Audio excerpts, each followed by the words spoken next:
Establishing battlefield control, standby.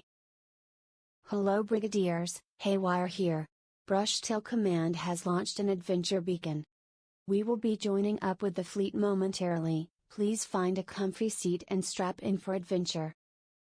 Make sure to rally up by activating the roll call beacon in your channel redeems. For your safety, remain seated with the doors closed, keeping your hands, arms, feet, legs, tails, and wings inside while the adventure is in motion. Diagnostics in progress. Timer, set. LoveQuest, online. PokeCare, ready. Troll and Roll, armed. Grand Mining Facility, running. Token Shop, open. Submines, operational. Diagnostics complete, everything's green. Safety checks are cleared. This adventure is ready to depart. Get ready. We are launching in 3, 2, 1. Good luck, have fun, Brigadiers.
Oh, timer is already up, dude. I didn't even know it was already. Yeah, I was like monitoring my stuff, and then I was like, wait, what happened to the screen? Like, oh yeah, timer's up. Hello, everybody. Happy Pizza Friday Eve. How are you guys doing? Oh my God, look at me looking way over in the corner. See, I get my ADHD like on art and chill days like super distracts me. It's okay when we're in the game room, but when we're in the Zen Lounge, because like okay, so obviously I'm looking here to look at you guys, right? But over here is the monitor that has like the preview of what you guys are seeing.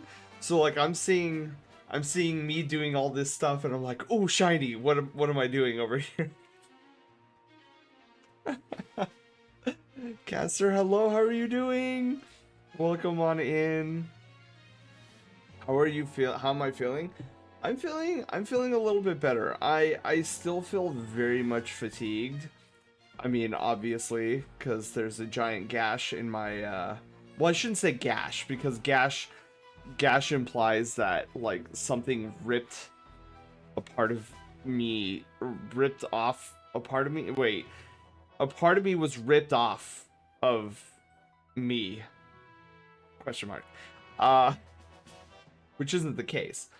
But, you can imagine my body is still trying to recoup from the incision and surgical removal of what had to be removed in my abdomen. Doing well. Had a long day of teaching code to elementary kids, but I'm now cozy at home. I sympathize, Caster. I had a long day. Well, yeah, I'm gonna classify it as a long-ish day. I wouldn't classify it as a full long day, but you could tell my kiddos were very antsy today, and so they did not want to pay attention much to the activity that I assigned them today. And then it got really crazy because towards the end of the day we had some sort of special parent student night where a bunch of family could come over, and it was almost like a parent teacher conference kind of deal, but it was more sciency and fun. So we had that kind of distracting everybody. But then I got home and I was like, okay, cool, I'm home. Gash is more a deep wound or a cut, yeah.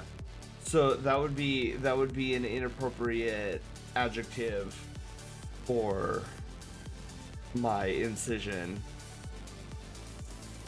But I am glad it is Thursday, so that's really handy dandy. I keep thinking like today is Wednesday for some reason, and then I have to remind myself, no, it's actually Thursday, and tomorrow's Friday, and then the weekend where I could sleep all day.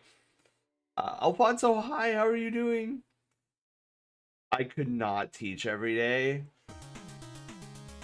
Yes, I was so much stronger than I. Yeah.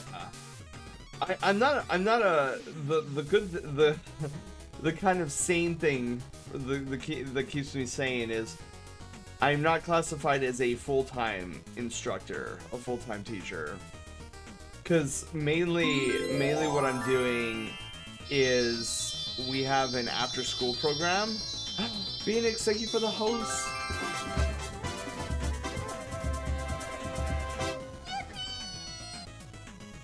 We have an after-school program where we do these like small bite-sized classes for those that are in the program, and that's where my domain lies. Oh, some could argue that my job is actually more difficult than a teacher, like a normal day-to-day teacher's job, because I'm getting students who are coming off of a full day of school.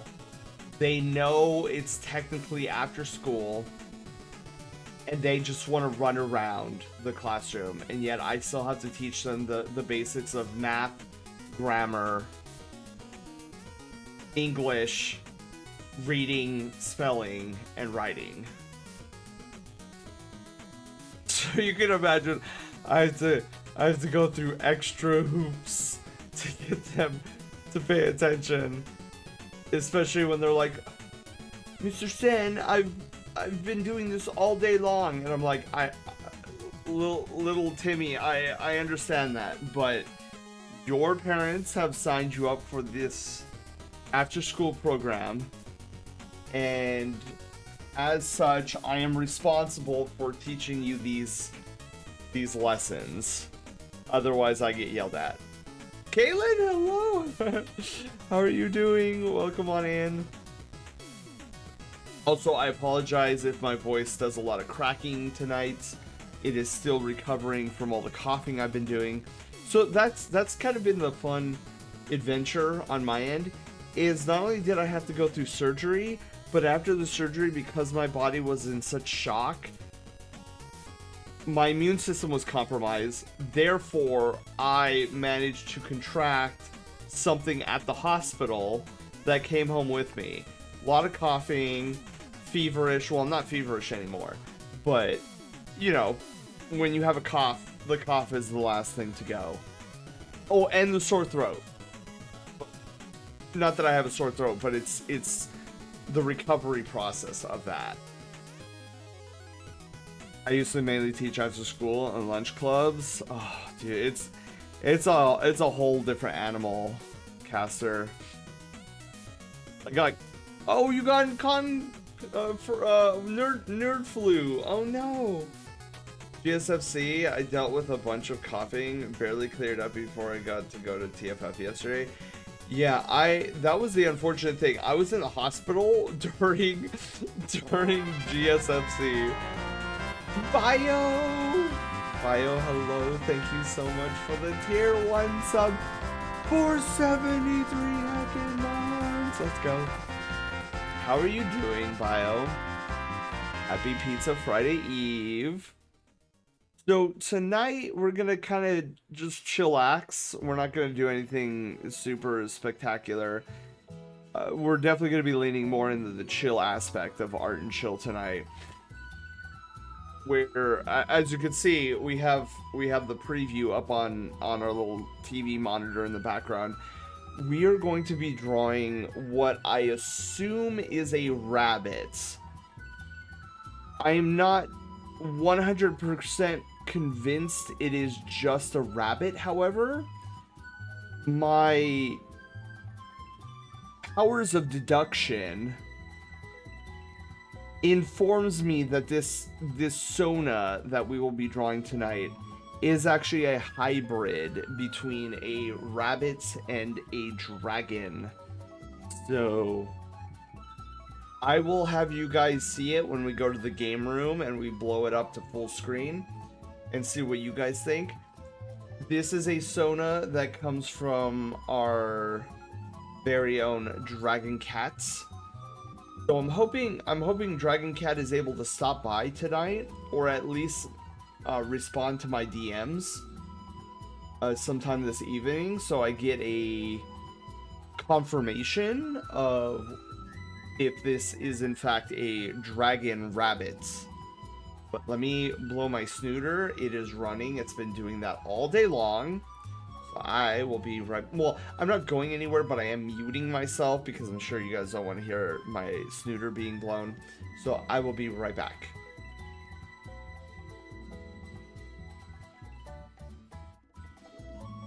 Ah, there's Dragon Cat. Dragon Cat, hello. She's a chimera, so yes. So, am I correct that it is a hybrid between a rabbit and a dragon?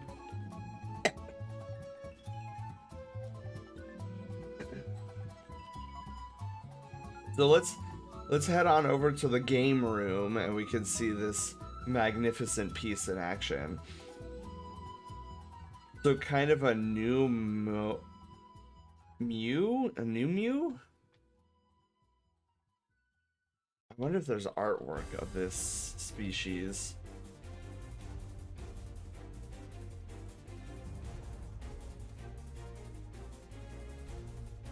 Oh, how very interesting. Alright, so let's get to the game room and I can show you guys. Where's our game room? Here we go. Oh, by the way, we really don't have a lot in terms of housekeeping tonight, if any. This is why we didn't spend a lot of time on housekeeping. Long ears, pointed nose, except she has feline legs, stubby horns. So it would appear there is, in fact, artwork of these creatures. Kiru, hi, how are you doing? So if we go over to monitor 2 here, this is a new Mew, a new Mo, maybe that's how you say it. But very, very interesting. I see rabbit-like aspects, but yeah, this is definitely a very unique character.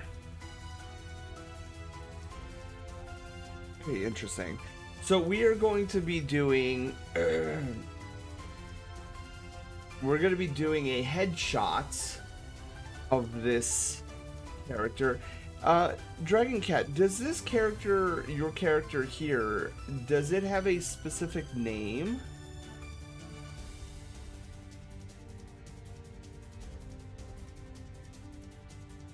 So interesting.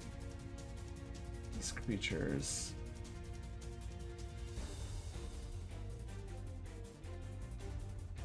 Okay. So it's cool that I have a name to this species because it's interesting to see how others have depicted. I said I'm doing good. How are you all doing? I'm doing fantastic. It is Pizza Friday Eve. I am so looking forward to tomorrow. We are going to be doing more Legend of Zelda Echoes of Wisdom. Arim is your character's name? Is it the character or Sona?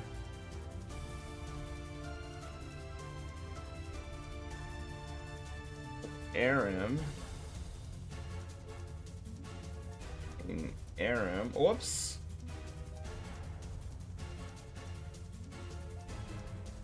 Whoops. No. Arim. Then parentheses Dragon Cat.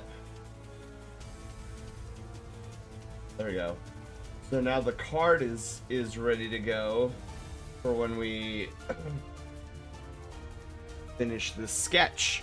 Well, no, more than a sketch. It's gonna be a fully rendered headshot with Santa hat on.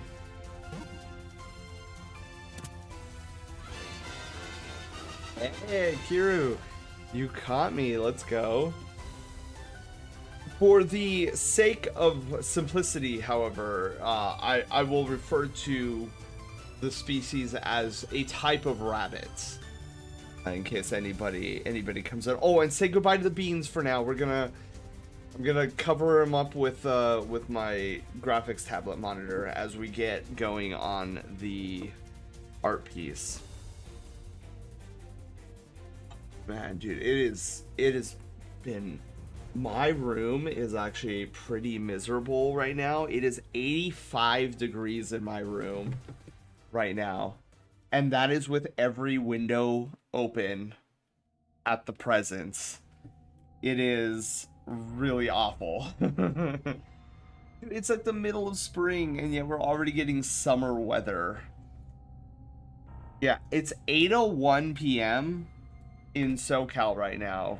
And I am suffering with 85 degree temperatures. All right, so this is exciting. We haven't done an art stream in quite some time. and it's gonna be really nice to just kind of relax with you guys and do some art. It's been what, like 3 weeks, I feel like. I feel kind of rusty. So if you guys, I know some of you guys like to work alongside, so if you guys are currently practicing some artwork, I definitely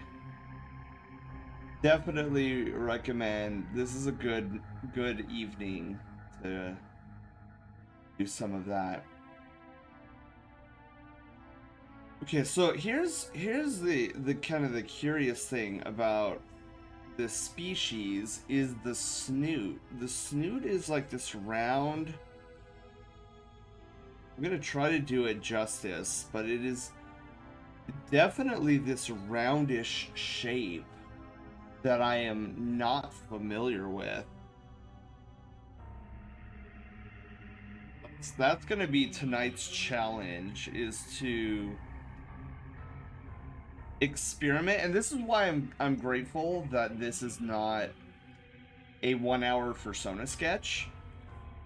So I'm gonna be able to take my time and really try to understand this shape. Maybe tweak it in a way that makes it look good. Damage, nature, hello, how are you guys doing? Welcome on in. One thing I should do is before we continue any further, where's my screen cleaner? It has been quite some time since I've cleaned my screen, and I could hear the squeaking already. You guys know how I feel about the squeaking. Ugly. Oh, speaking of doing art, you know something I'm gonna I want to schedule sometime is, many of us here know Scintilla. He is the as he would put it, the Tiger VTuber. Rah rah rah rah.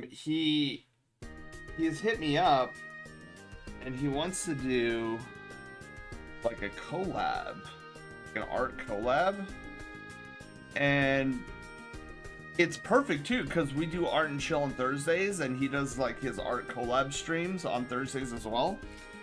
So I'm gonna once I'm fully recovered, I'm gonna get with him, and I think it would be kind of fun to mingle with Scintilla's community as both he and I work on art. He'll probably be working on Pokemon art, no doubt, because that's his specialty. But it would be kind of cool to work on something with him. Not that like him and I would be drawing the same thing, but I was thinking maybe when we figure out a time and date or whatever, maybe I open up and continue working. There's a personal piece that I was working on last year of my Sona. It's the best depiction of my Sona I've ever drawn. And I haven't picked it up because when I was drawing it, it was a really kind of a rough time. It was summer of last year, and anybody who was around summer of last year knows exactly what happened to me during that summer. And so I really haven't had a desire to open up the file. Like, I want to finish the piece because it's the best depiction of my Sona I've ever drawn. But I've had like zero desire to go back and finish it. So I think maybe this would be a great excuse for me to actually open it up, and then you guys for the first time would be able to see what I've been up to when in terms of like me drawing my Sona. because the piece I'm working on, the reason why it was so special and is so special is it depicts my Sona in his full, I don't know if you want to call it battle armaments, but it's him in his full decked out mage robes with his staff. And I to this day, I do not have a completed piece or commissioned piece or otherwise that depicts him in his full mage robes with his defense gear and his sage's staff. Now, some of you who have visited Biopause streams on Saturday will have seen at least the headshot variant of this art piece, because I use it as my PNG tuber now. With what you've done so far. Yeah, Panda, I literally haven't touched it since I showed you that one update of that piece.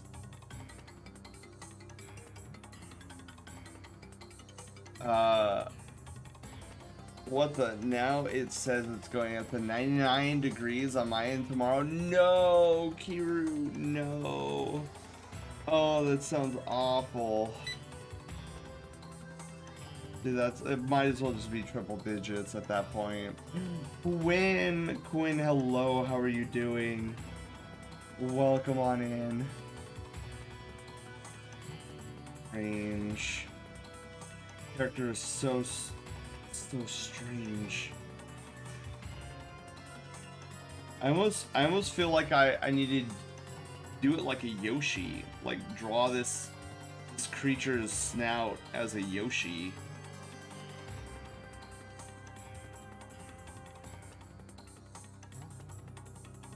Like some Yoshi inspiration. But can't sleep? Oh no. Quinn, is it just because you're having difficulty sleeping, or is it because of the weather? Last year was not a good year. No, it wasn't. No, it wasn't, Panda. It was a roller coaster of a year. So that's kind of why this year I'm not looking for any excitement, right? It's just like I'm kind of done. Like, give me like 3 years to recover. And it's weird too. It like me wanting things just to get back to some sense of normal has affected me in such a manner where, like, I don't even really have a desire presently to even go to conventions like furry cons. It's wild.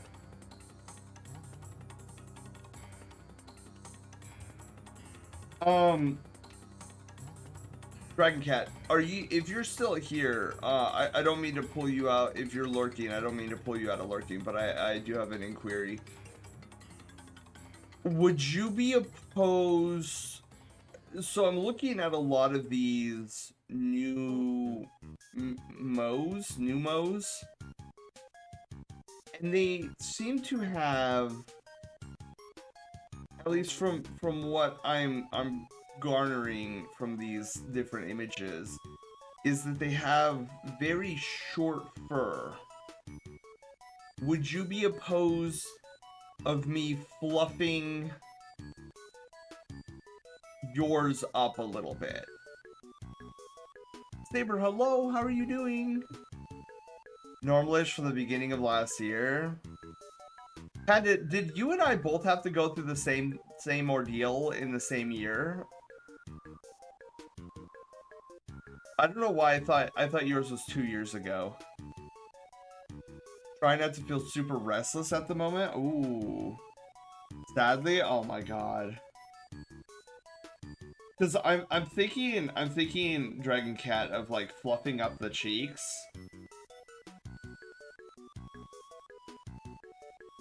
I don't know how you would feel about that.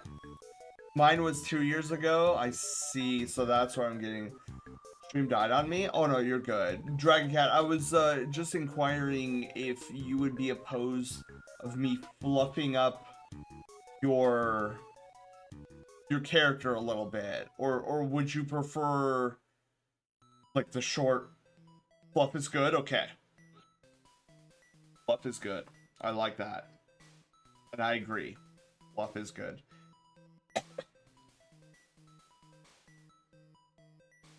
Fox, hello, how are you doing? Nice going live, Mr. Christmas Trees in April. Yeah, so we're trying to finish up. So I have this queue, right? So I have this queue here, and we're trying to get. So we got through this queue, and we've got one more from the Christmas Centacular. So this is Dragon Cats that we're doing. Then I got to get to the December headshot raffle. Then we're gonna do a 1 hour persona sketch, then a street sketch, 2 1 hour persona sketches, and then the February headshot raffle. Unfortunately, since in the month of March, there was a lot of the month of March I didn't stream because at the beginning of March I got really sick for a week, so I took a week off, and then at the end of March I was in the hospital. Yay! So because of the lack of streams, we actually didn't get to a March art raffle. So we're skipping March, and we're gonna see what happens at the end of April.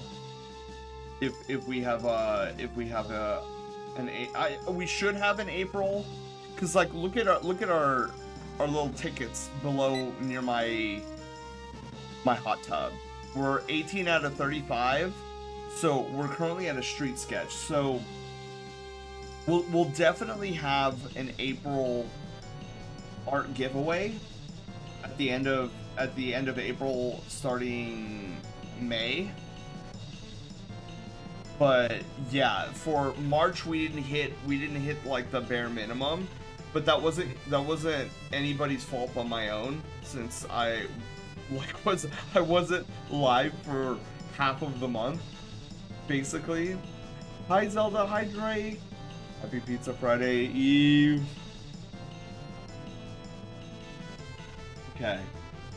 So we're gonna do this. I'm liking the snoot a lot.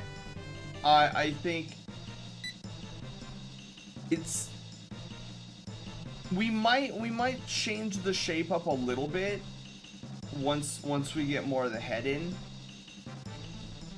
Like maybe instead of it being so round, maybe we flatten it a little bit. I don't know. We'll see what happens. Fox, thank you for the host.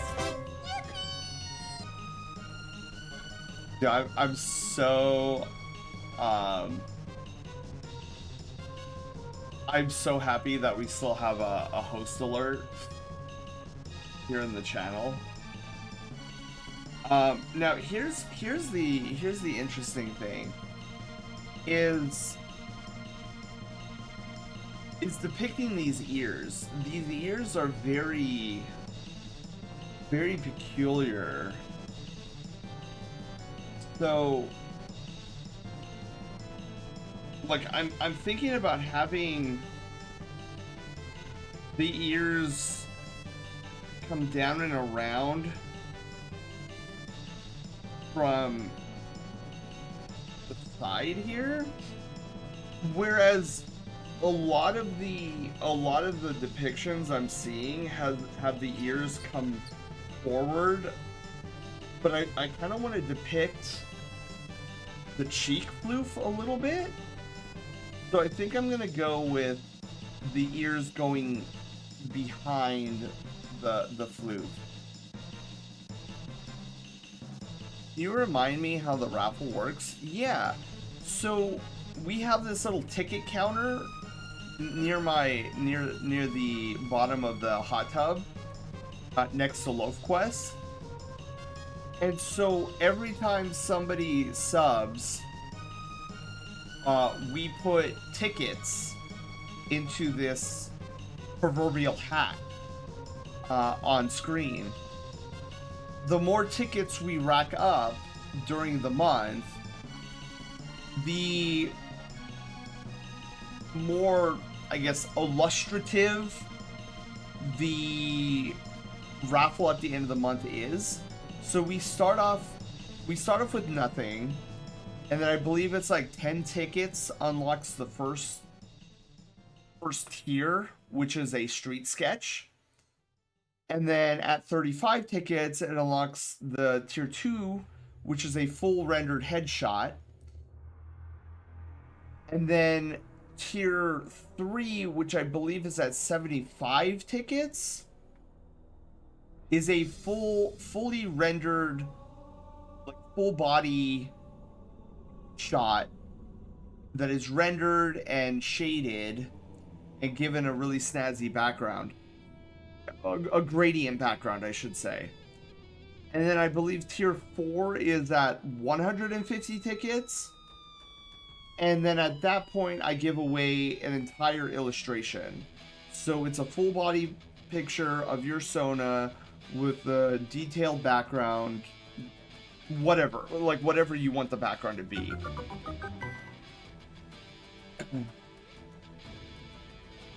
Check out my art. Okay, we're gonna check out some art, and then we're gonna continue on this. Nomu. Wait, is it a Nomu? Actually, it might be a Nomu. But is it Nomus? Aren't Nomus? Oh yeah, there's a character in My Hero Academia that are also called Nomus, but those are vastly different than what I'm seeing here. Okay, so let's pull up the Discord here. Archwing. Oh! Foxax, hello! Thank you for the tier 1 sub for 3 hacking months. Since you've reached 3 months, you are due for a rank up, which we will do here momentarily. So Foxat, don't go anywhere. We're gonna get to you in just un momento. Let's go check out some Ken Arts, who posted 4 new characters of his. So let's see, Monitor 2. Look at these guys. You see, I don't quite know the pronunciation. I want to say it's Nomu, because M. So guys, how would you say MOU? What would that be? Oh my God, Foxette, thank you for the 510 days. But I like this color coordination too. We have a guy in green, a guy in blue, a guy in red, and then a guy with earthly colors who looks like he probably lives in a wintry area, judging by the bulky clothing. A Mao or a Mo-Yu? Mao, I guess? So a no Mao? Guy's a gal? Which one? Oh, the one in the winter clothing? Yeah, oh, yeah, that's generally how it's differentiated, is if the character has eyelashes. That's generally a Q in. Okay.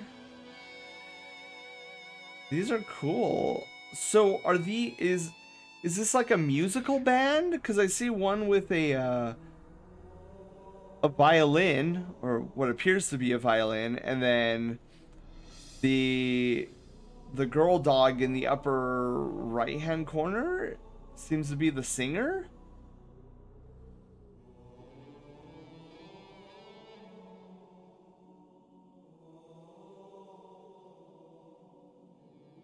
So I'm gonna assume this is like a quartet or something. No, not a quartet. Those would be 4 singers. They're an alliance. I see.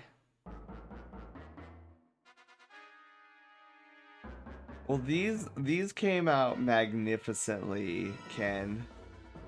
Thank you for sharing. Okay, Foxette, we need to get to you and your rank up.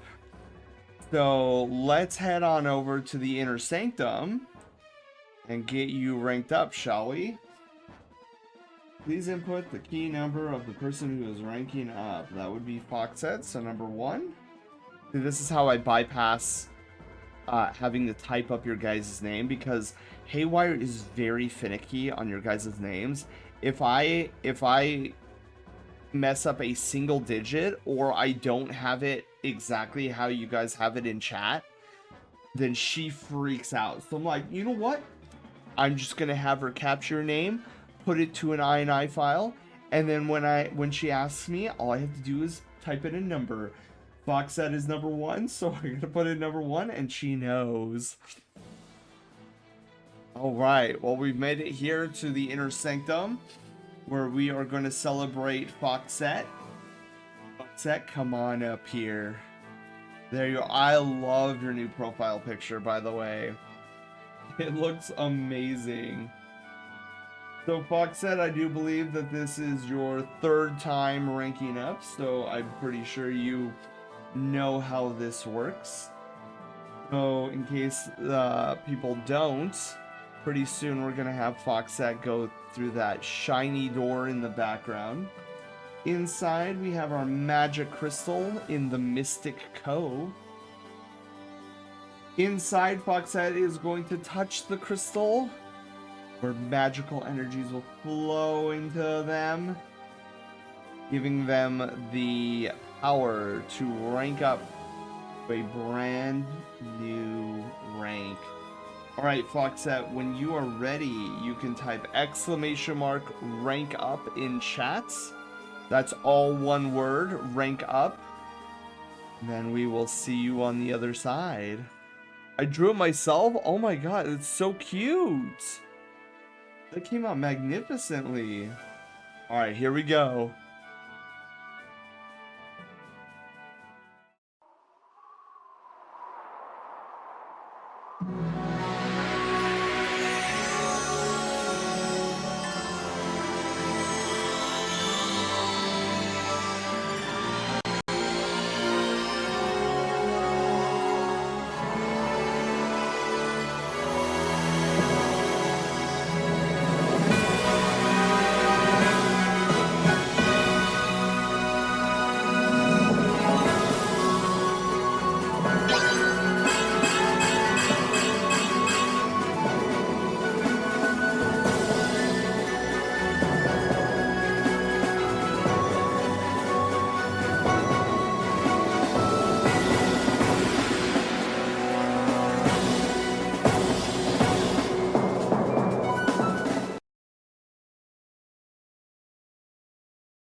Yeah, let's go.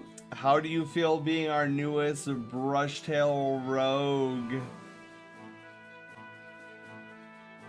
Okay, Foxette, I gotta find your old image and make sure that it is up to date here. Let's move previous image to our database. Let's move you up from fighter in the Discord server to rogue. Where's our rogue section? Brushtail Rogue. I know it's around here somewhere. There it is. Alright, and let me get your new image. Plop you in. Booyah. Alright, there we go. So, in the Discord server, Foxette, your image has been updated. Moved out from the Brushtail Fighter section to the Brushtail Rogue. Congratulations. How do you feel? As I'm getting everything set up here. Yeah, Tack, hi, how are you doing? Happy Pizza Friday Eve.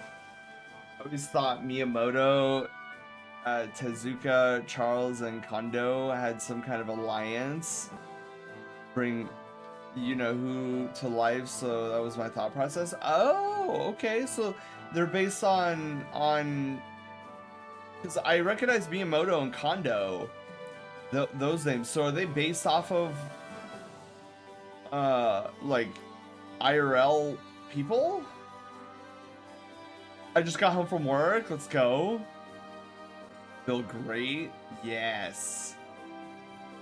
All right, Foxette. Well, thank you again so much for the support.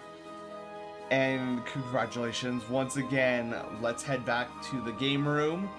We can continue our adventure of drawing a rabbit dragon creature.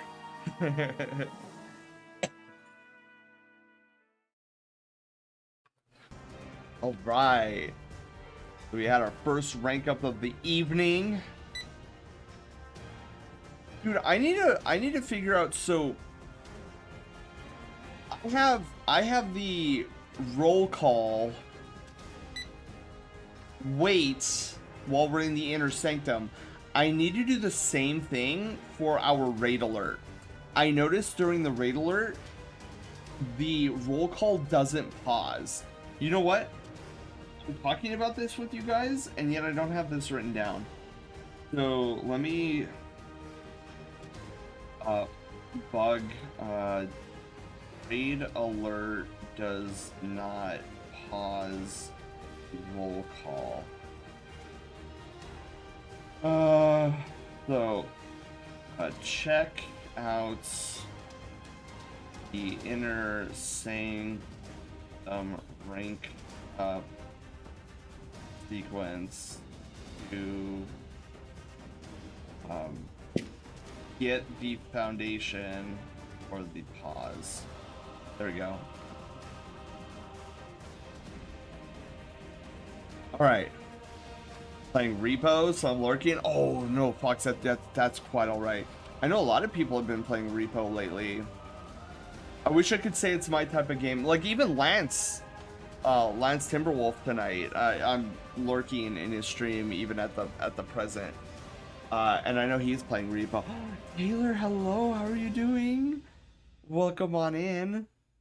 Taylor, we are doing a rabbit dragon tonight. Quite the fusion of species. Oh, I really like this song, by the way. This is Solgaleo and Lunala battle theme. The other one I really like is Ultra Necrozma. Working on Fuse. Ooh.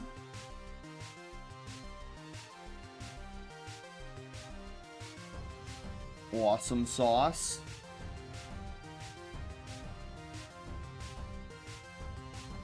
Okay, so the hair for this Numao, I'm gonna call it Numo, even though I'm probably wildly incorrect on that. I'm gonna sneeze. Uh-oh, hang on.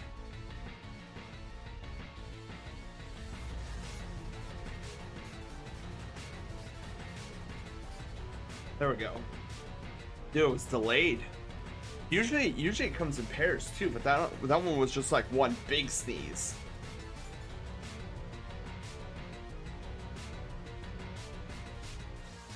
Okay. So I'm liking the head shape so far. God, this song is so good. So let's kind of think about the hair here.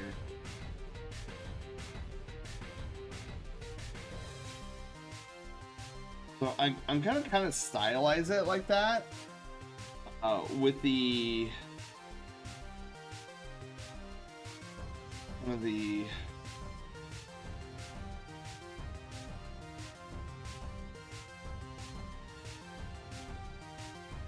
there we go.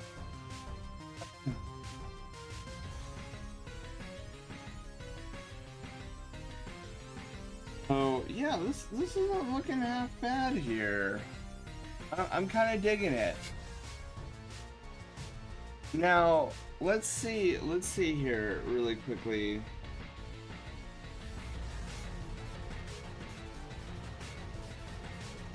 So here's a question, Dragon Cat. Since I'm looking at a lot of these Numu characters, a lot of them seem like they're of the white mage class. Is that a safe bet that these creatures are typically white mages? That is an interesting combo, right, Taylor?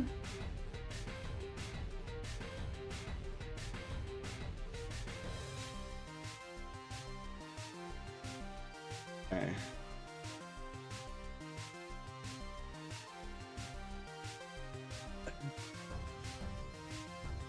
And then we're gonna kind of do this.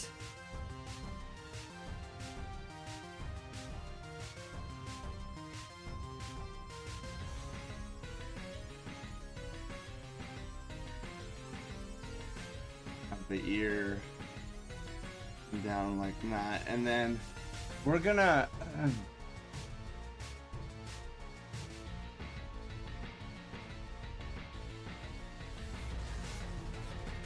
let me think here.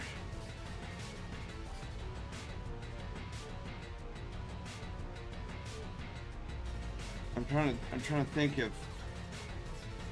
a lot of these Numu have clothing on them that covers them up pretty much head to toe from what I'm seeing. So I'm like trying to figure out what the neck would be like. And I think I'm gonna take inspiration from like rabbits and how rabbits are kind of the more on the thin neck side.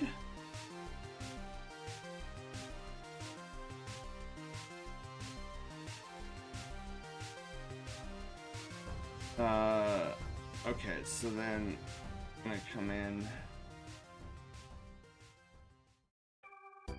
Lore, hello, how are you doing? Typically, they're the mage species in Final Fantasy TA. I don't know if I know what TA stands for. Access to most magic jobs in the game. I see. Very rabbit-like.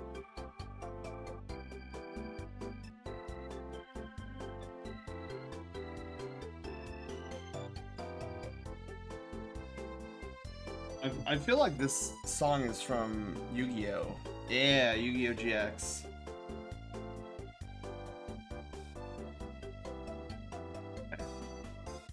So far I'm digging it.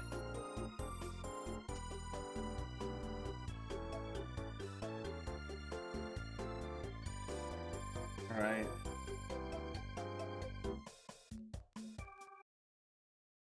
And then I find it very interesting that these Numu have these giant, like these gigantic ear piercings. So I'm gonna try to depict these ear piercings a little bit, just right here.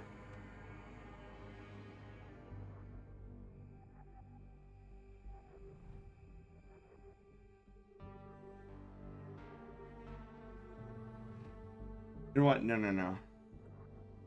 Let's do this. So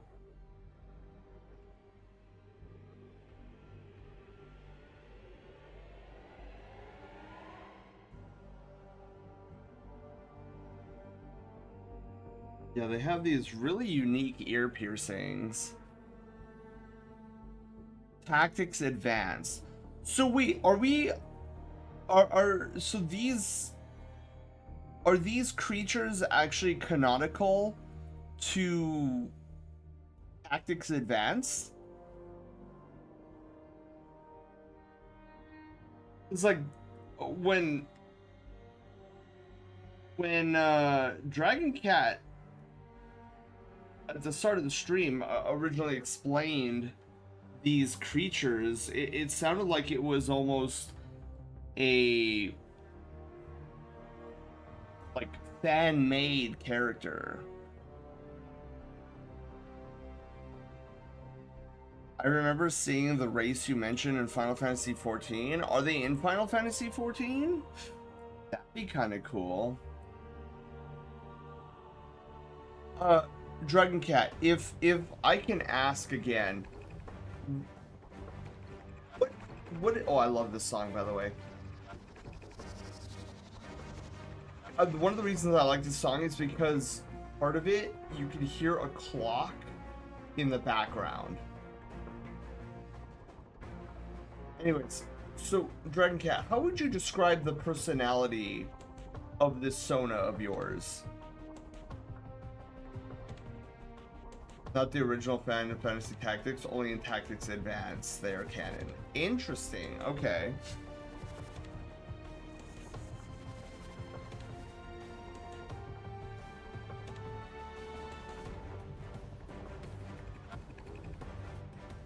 Yeah, I'm very much a sucker for songs that include time sound effects in it, like a clock.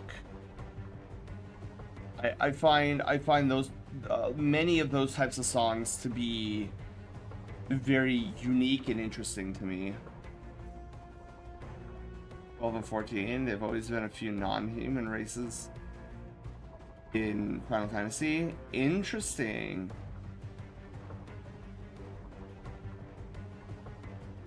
I did not know that.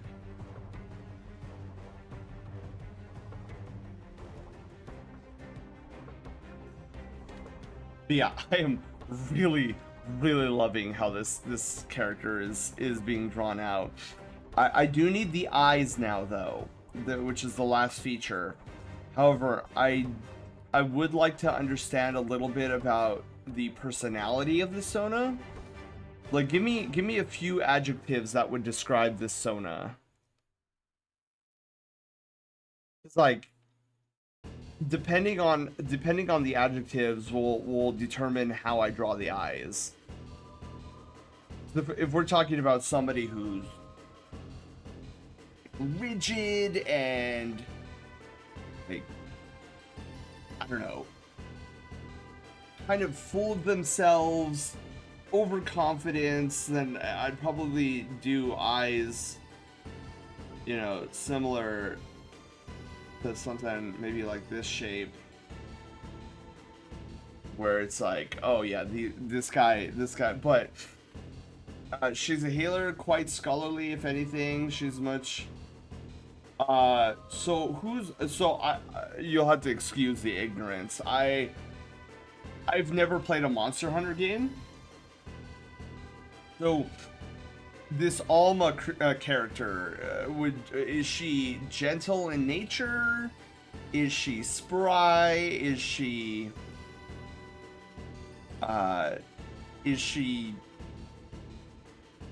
pompous? Is she quiet?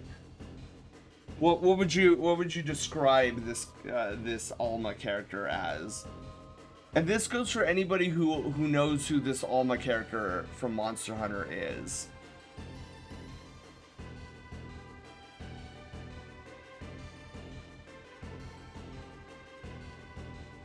As I definitely do not know of this character.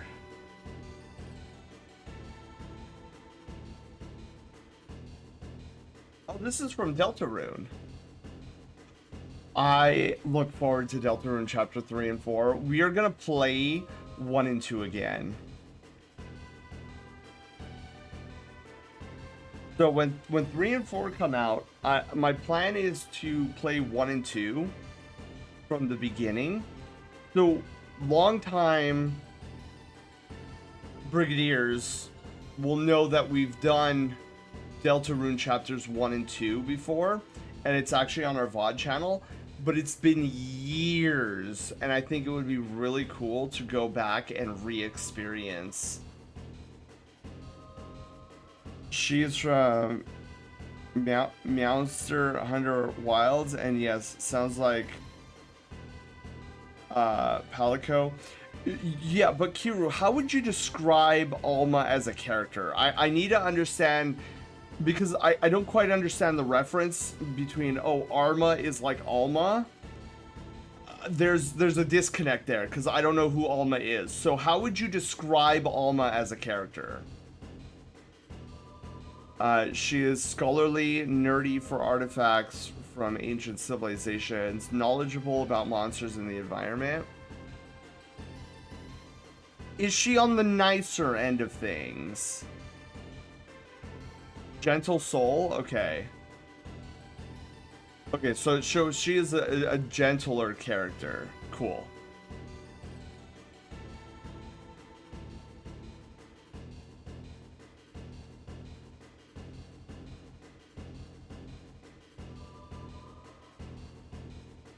There we go. I wish my nose would stop running. Actually, maybe I can take this. Hang on. I have medication here. Would this be what I need? Let's see packaging. Yeah, I'm trying. Oh wait, no, the directions are here. Hang on, give me a second. This is a good moment to do this anyways because I know we just hit a. Okay. Avoid contact with the eyes, obviously.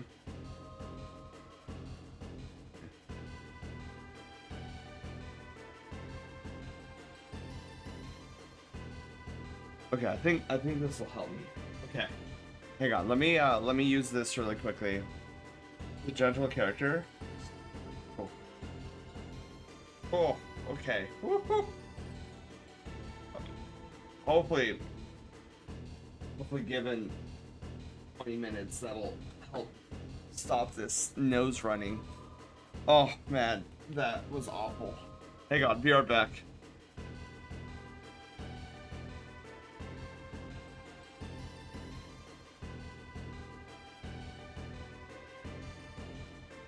Okay, there we go.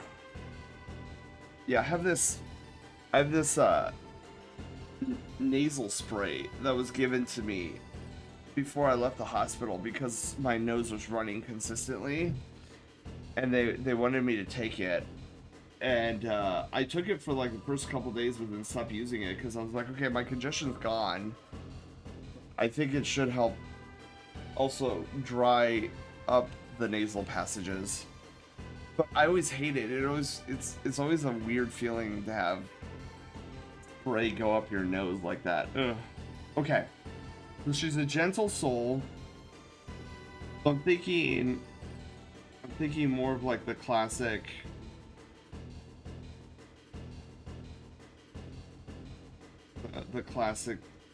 Sen cute eyes.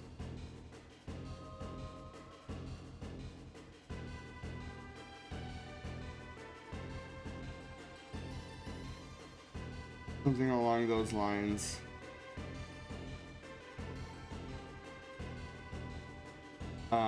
And then we might move the eyes over as well.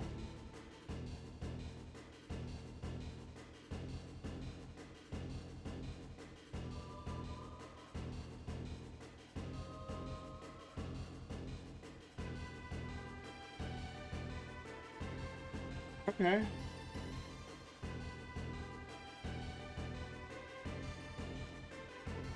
Yeah, I think we're gonna have to move this eyeball over. I think I made it way too. Oops.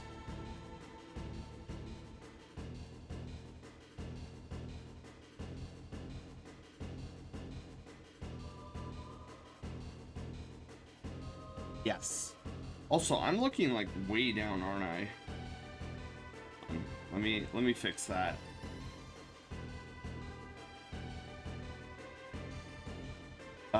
What is it? Shift R.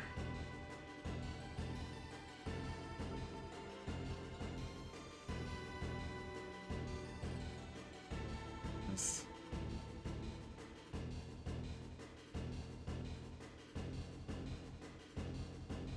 I need. You know what I was thinking about recently? I'm like, maybe I should maybe I should make a special PNG tuber for these art streams so that I'm not like looking all the way down into the into the hot tub. when I'm looking down. Okay.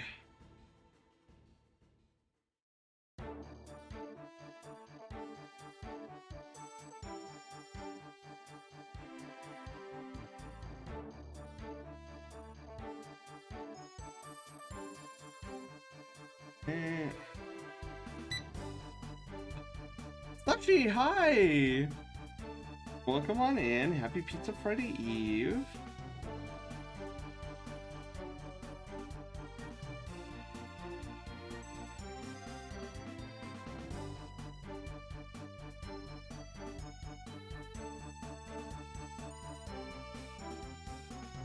Oh. And then I'm thinking about maybe moving the other eye over a little bit too. So that's more in line with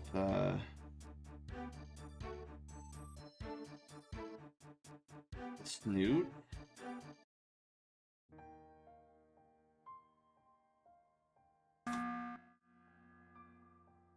My goodness, this is a good shot. I still feel we're gonna flip the piece just so that we see what it looks like on the other side. So I still feel like there's an eye positioning issue.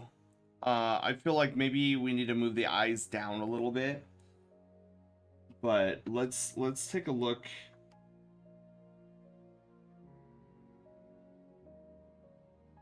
All right. So I'm not detecting any skews, which is actually phenomenal. But I feel like the eyes, I'm gonna do it one at a time. I think the eyes can come down a little bit. And then let me get rid of this too. Leshy, how are you doing this Pizza Friday Eve? Get rid of this. This. I think a little bit. Maybe this is skewed a little bit. Maybe we need to rotate that. I'll just a touch.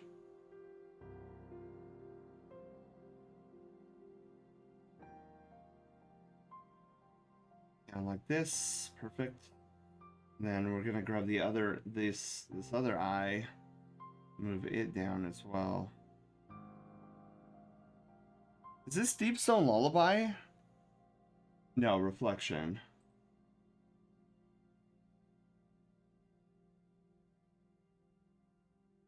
Yeah. Yeah. All right, cool. So we're getting there. I think this is a little over exaggerated.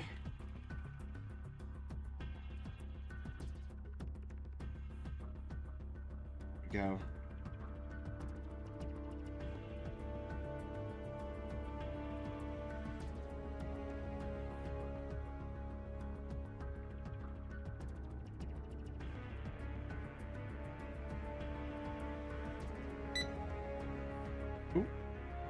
Darrow, hello, how are you doing? Welcome on in.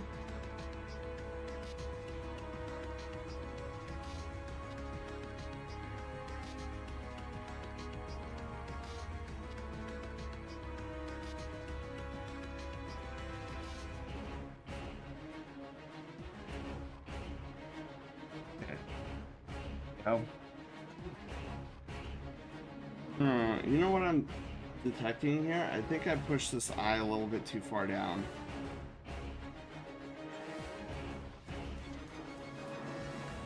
There we go.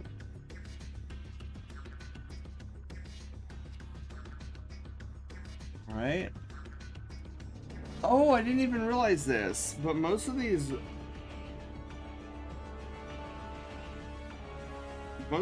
Numu have little blush going on.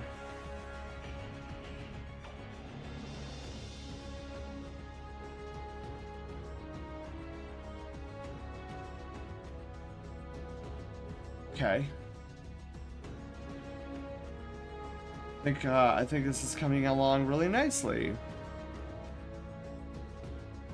Ah, one thing I'm noticing though. Let me see here. A lot of these Numu seem to have a wee bit of a larger forehead than not. So maybe let's try pushing this up a little bit. We're not going to go too extreme. Some of these pieces I see, I feel like are a little bit like, whoa, maybe too much forehead.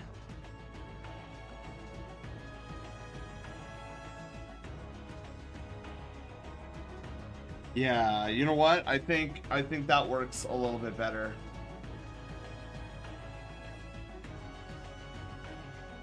Booyah.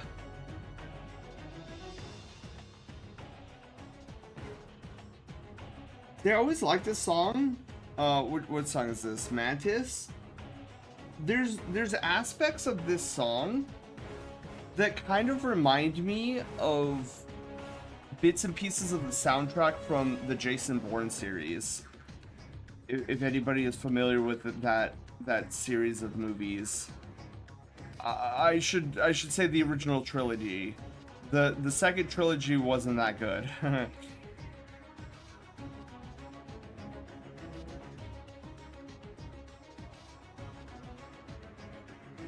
Yeah, I really like how this came out. For me not ever seeing this species before and then attempting to draw it.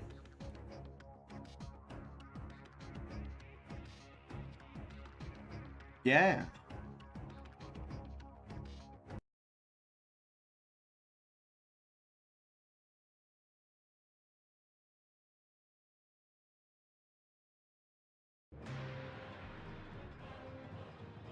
Hang on.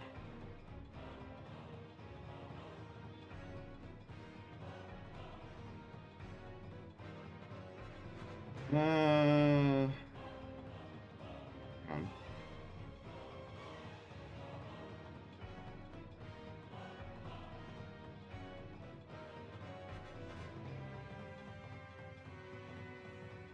Go.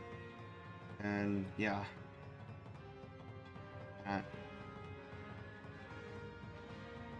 Does this Sona have a belly fur? A different color? No, it's just straight up white. Okay.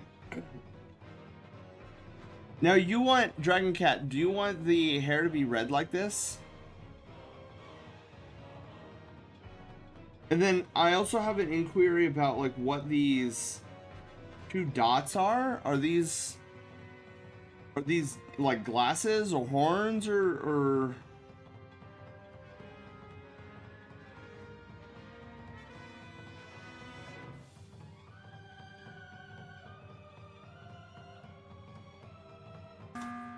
Oh, let's go back here.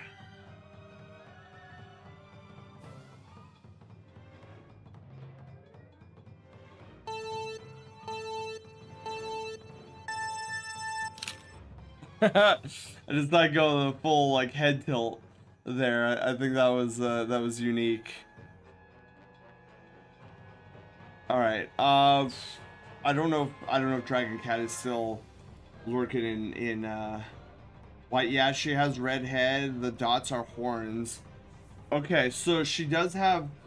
Are they small horns? Are they like little itty bitty? Like they're not like full blown, like raw horns, right? They're just like kind of like cutesy.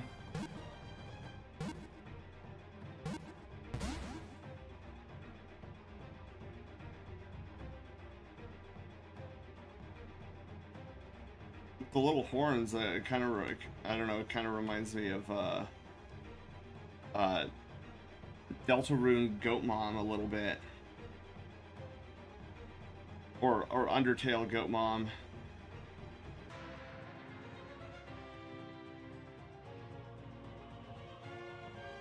Little nubs, okay.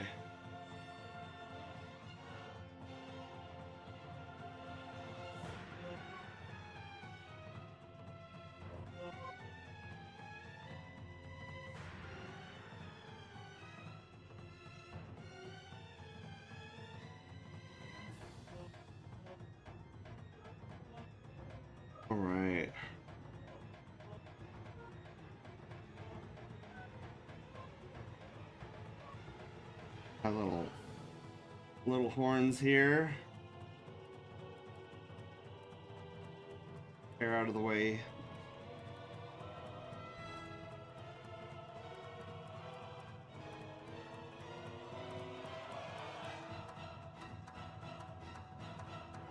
All right, cool.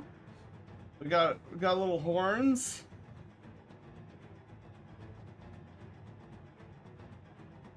Kind of wondering though if I should move this horn over a little bit.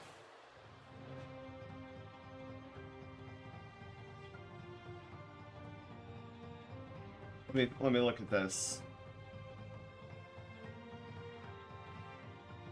Yeah, I feel like this horn is a little bit. Let me get the mouse here. Arson, hello, how are you doing?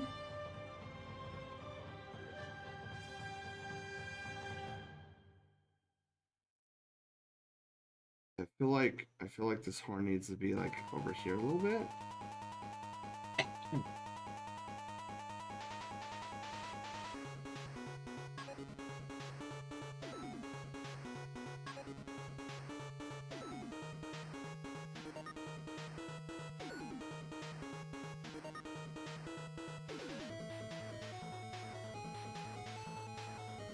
Yeah. Yeah, I think that looks a little bit better.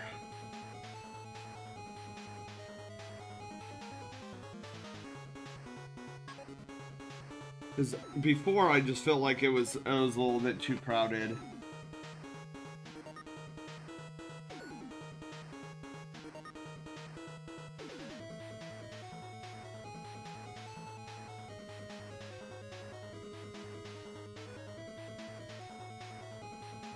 I'm just judging the horns right now. I'm like, did I do a good job on those?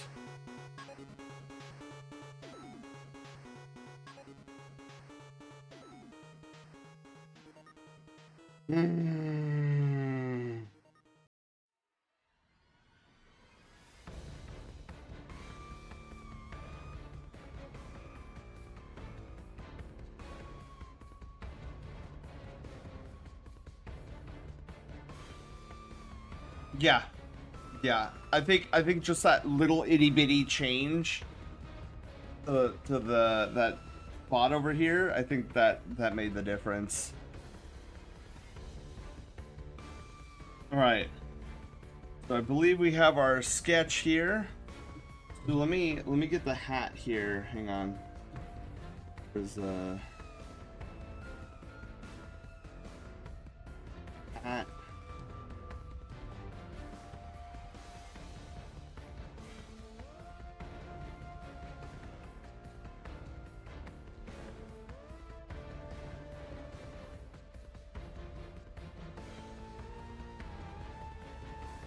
Thinking of having the hat like that.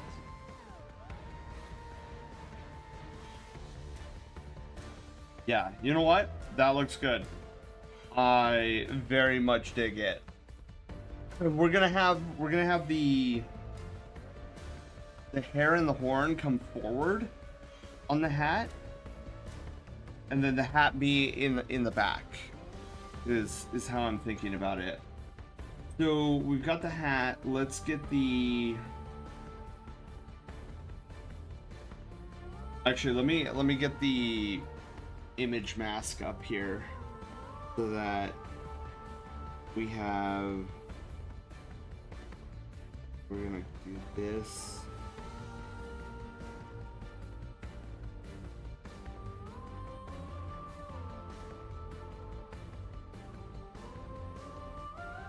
So we're gonna go.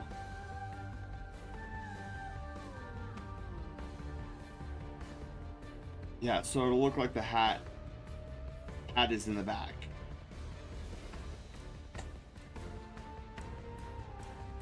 Perfect. Oh, we'll fix that when the time comes. Quill, hello, how are you doing? Happy Pizza Friday Eve. We're gonna dim the sketch a little bit here. Let's actually turn off the hat for now. You feeling better? Well, more better? I'm feeling a little bit better. I still feel my body is, what's the word? Fatigued. But I feel, I guess, more alive than I did Monday. And I know we're definitely not gonna push it tonight. We're gonna probably finish out Dragon Cat's piece. Get that over to Dragon Cat. We might, depending on how I'm feeling, we might start the next piece, which is the headshot raffle. So Caster might start on sketching a little bit with casters, depending on how I'm feeling, and then we'll probably like wrap up afterwards. So my goal is to make this maybe like a 3-hour stream tonight, maybe 2.5 hours. So something quick, easy, bite-sized, as to not overdo it, because I'm not gonna lie to you guys, on Monday's stream, our Pokemon stream, the analogy I would give is the spirit was willing, the body was not. I desperately wanted to get through the Crystal Caves with you guys on Monday, but after I ended stream, I got out of my chair and my body was not happy with me. It was like, what are you doing? You should have been resting. So that's what happened Monday after we stopped streaming. Is I crashed and burned in bed, and my body was not happy with me the following day. I went into work so exhausted, and I was fuming mad. I told my body, I was like yelling at my body. I'm like, what do you mean you're tired? You were having a blast on Monday. How dare you? And I was like, wait, I gotta calm down. There is a giant hole in my abdomen that is recovering. But yeah, I was pretty fuming on Tuesday. Because I don't like feeling like this. This is not a fun feeling. You guys know my adoration of streaming. I love being here. I love hanging out with you guys. And just having to end stream early into a day of like, oh yeah, I overdid it. See, I'm a bit of a stubborn individual when it comes to stuff like that, where I don't want my body to tell me, oh, you can't stream because you're not feeling well. Though I will say though, I feel like I've gotten better with that, because in the past I used to push myself to the absolute limits when I was sick and whatnot, and I would stream and it would just be like I am physically dying on stream, but I'm masking it as best as I can. I've at least come to the realization that I shouldn't be doing that, because if you think about it, I'm doing more harm than good. It's like, alright, what's my main goal? I want to stream. And me pushing myself to my utter limits, is that going to help me get streaming or back to streaming on a normal like a normal sense any sooner? And the answer is always no.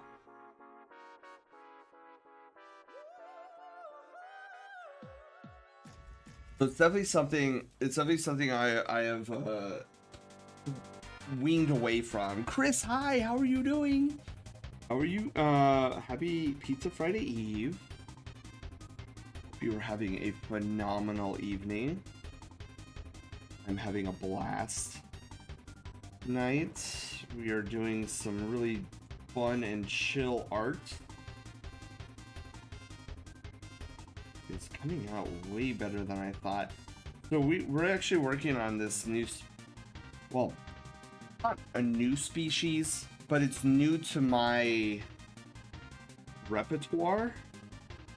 It's this Final Fantasy character species called a Numu. I think it's Numu. And it's Dragon Cat Sona, or Dragon Cat. Would you consider this a Sona of yours, or is this a? Would you say this is more of a character for you?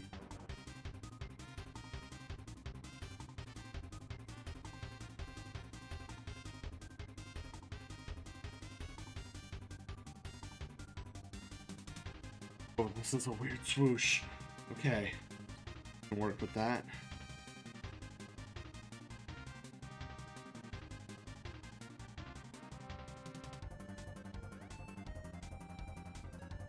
Little off model, but I think that'll work in the long run. Is that Toriel?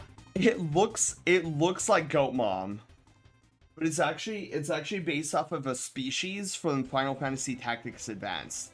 I've never heard of this species before, and this is the first time I'm drawing it. I think it's coming out pretty good. But Chris, I had the same remark you did, because Dragon Cat Sona has like these little, you can see it here, little horns. And as soon as I put the horns on, I was like, oh my god, this looks like Goat Mom, like a variation of Goat Mom. Undertale. And I definitely approve.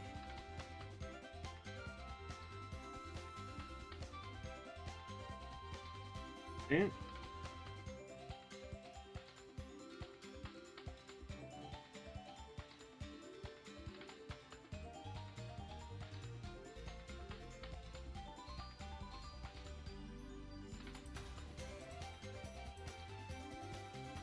this like cool effect on the nostrils. I've done it in the past with good success, but this one I'm struggling with.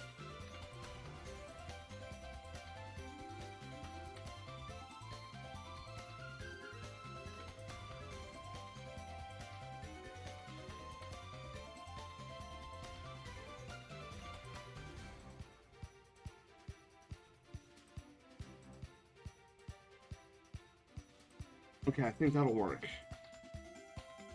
I think what I'm gonna do here. So I like both shapes, but I feel like this nostril up here is. It needs to be rotated, basically.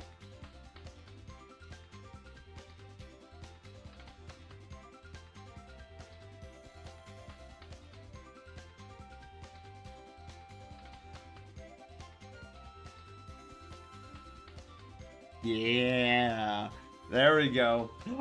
Locust fighting a giant moth. Wait, what's it called again? A moonwing.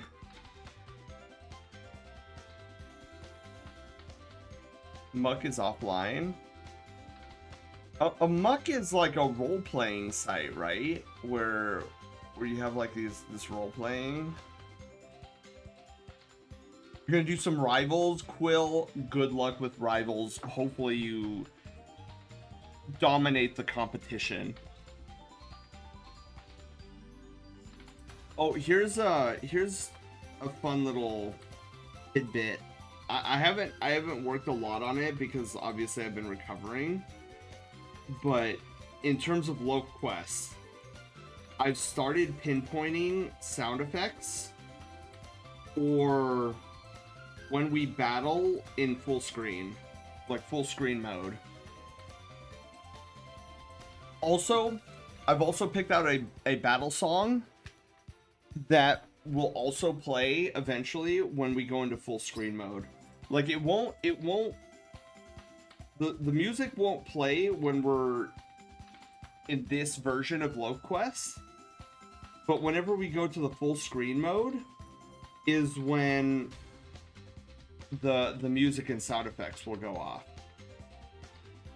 Well, I'm looking forward to that.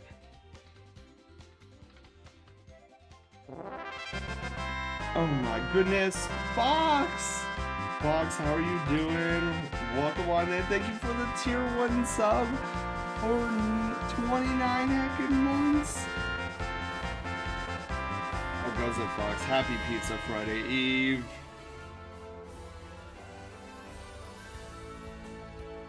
Love this song. It's so comforting.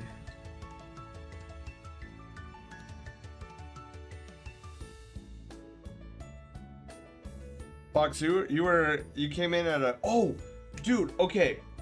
Fox, since you're here, I want to make this announcement. I've been making this announcement on multiple different streams, but I want to give you the opportunity to participate as well. And this goes for everybody in chat here. So I've been doing this, I don't know what you want to call it, in the Discord server. So let's mosey on over to the Discord server really quickly. So I'm doing this thing for Project Loaf, right? And this is free for anybody who wants to participate. I'm collecting people's Sonas. The movie Duck Soup. Oh my god, how'd they like it? Dude, I love Duck Soup. Oh, please tell me they appreciate it as much as you and I do, Fox. Because I feel like the physical slapstick comedy is not in the in anymore.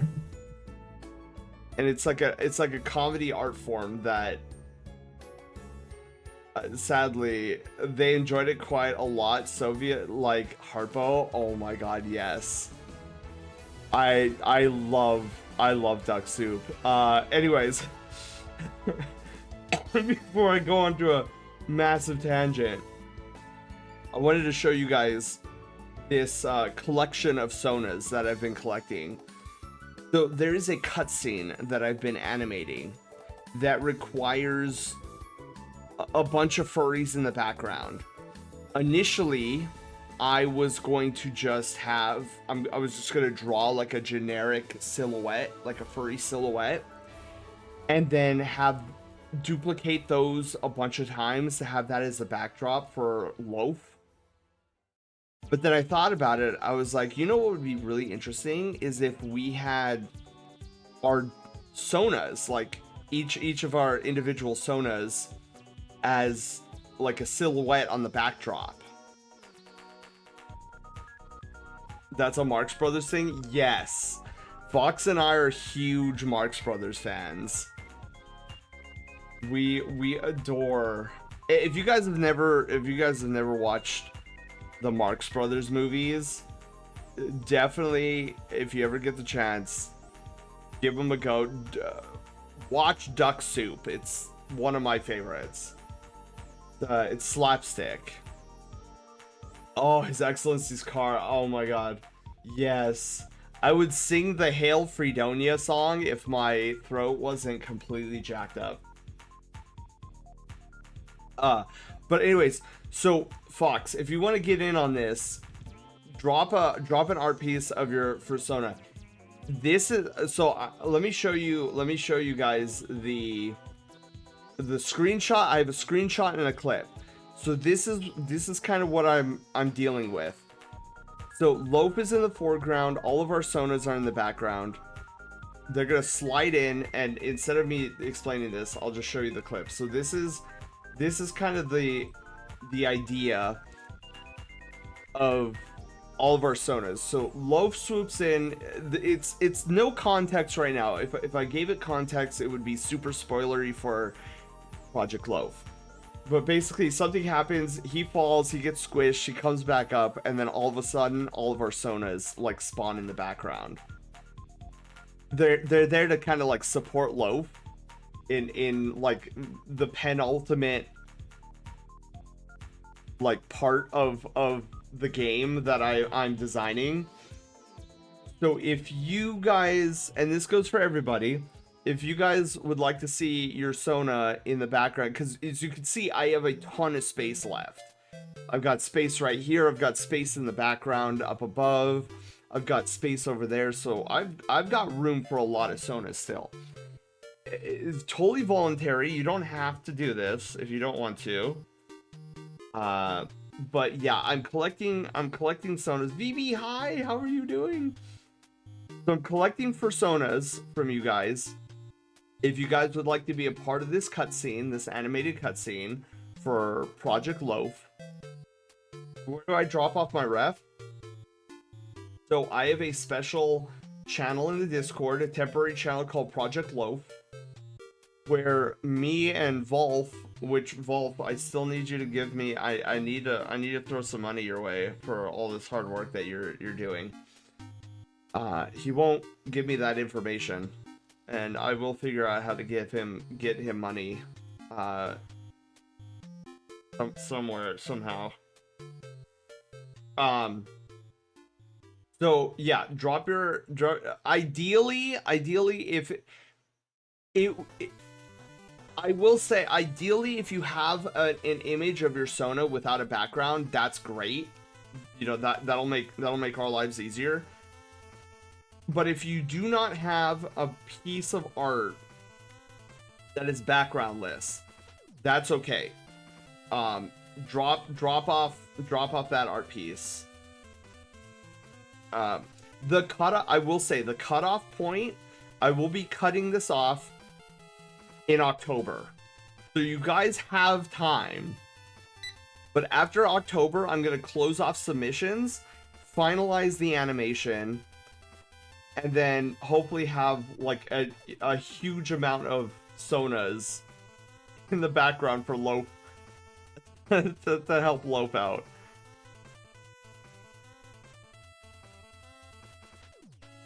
Barrett, how are you doing? Welcome on in. I'm doing good. How are you? And now I'm in the Cone of Shame. That's cool. Yeah, it's all based off the video game I'm designing that I'm calling Project Loaf. But this is a very... I can't give it context because this is a very important portion of the game. And hopefully we get to debut this game this December. That's the goal. Hi CJ, how are you? Welcome on in. Yeah. Darn it. You know when your lips get like super chapped and then they start bleeding? Yeah, that just started happening right now. And I'm not okay with it. Because I'm not a vampire. I don't like the taste of blood. It's really annoying. Daichi, hi. I don't know if I said hi to you yet. Hi, Daichi. So yeah, deadline is October for this, by the way, guys. So you guys have time. So if you guys want to plop your Sonas into this temporary channel called Project Loaf in the Discord server, I will be adding... so I already got some new ones. So we got Firecat here. We've got Jindal. I need to add Dragoneel. I need to add Alfonso. I need to add. Whose is this? I don't know who this is, but I need to add this one. I need to add Dio to the animation. So we got some newcomers that I need to add. But yeah, so I definitely have a lot of room. Look at all this room. So we've got 2 rows. We have all this space up here. We've got space right here. Like my goal is to get this entire thing filled up. That one was tack. Okay, thank you, Panda. So yeah, this is all for Project Loaf. I was actually hoping to be further along this month, but as many of you guys know, the hospital trip that I took earlier this month put everything on the back burner until I fully recover. So yeah, I just wanted to, since everybody is here, I decided I'll be announcing this like at least once a stream until I get a ton of Sonas. But yeah, so again, totally voluntary. You don't need to. It's only if you would like to see your Sona show up in this cutscene for Project Loaf. Feel free to add your stuff in the Project Loaf channel, and then we'll see your amazing Sona in the background. God, I wish you guys have no idea how badly I would love to show you everything I've been working on so far with Project Loaf. I have done so much animation. I have done so much things in Sammy. It's flipping. It's outrageous. And then I have my music composer doing at least 3 pieces of music for me, original pieces. I've got a map designer. I've got a 3D modeler. I desperately want to show you guys, but I can't because it would ruin the thingies. It would ruin the debut. Loaf did it. Byler, hello. How are you doing? I just popped up, about to head off. Ooh. Yes, if you need to get some sleep, Byler, get some sleep. Thank you so much for stopping by. I'll drop you one hopefully soon. Sounds good. Yeah, and this, it's an open invitation for any Brushtail Brigadier. Like, new, old, doesn't matter if you, like, I just want Sonas. Because, like, the whole idea behind, CJ, by the way, thank you for the hydrate.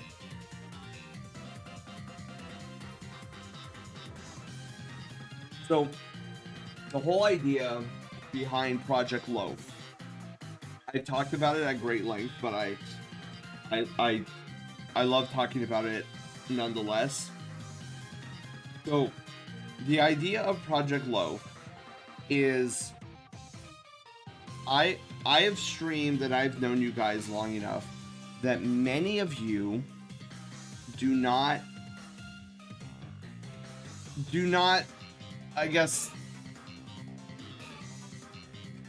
don't have anything really special going on in the month of December. Where for me, and I know I've talked about this, but for me, December is a very magical month due to my grandfather. My grandfather came up with a bunch of silly games and family traditions that he started for the, because for him, Christmas was his favorite time of the year. I don't know what it was, but just something about that holiday just made him oh so giddy. And so he like came up, and this is where like my whole thing about like gaming and my love of like turning everything into a game comes from, because he would do that. He would come up with these crazy little things, making the most mundane things fun by turning them into a game. So growing up, he would have all these like wacky December traditions that basically made the entire month of December magical. So when I found out over the course of the years of me streaming that you guys, many of you, don't do anything special, or the month of December isn't special, or is just like another month in the year. For me, I was like, dude, no, no, no, no, no. I've got to come up with something that makes, like, where I can share the feeling, the magical feelings I have for December. I need to share that with you guys. Like, I would love to share that with you guys. And so this is the premise behind Project Loaf. It is going to be a month-long adventure. Let's get a good stretch. Where, oh, good stretch. Okay, I will stretch in just a moment once I'm done monologuing. So I'm at a point now where I have the skill, the talent, and the creativity to come up with a giant, like, month-long community game that I would like to play with you guys every December. Where it's gonna require participation from you guys, from me, and from Loaf.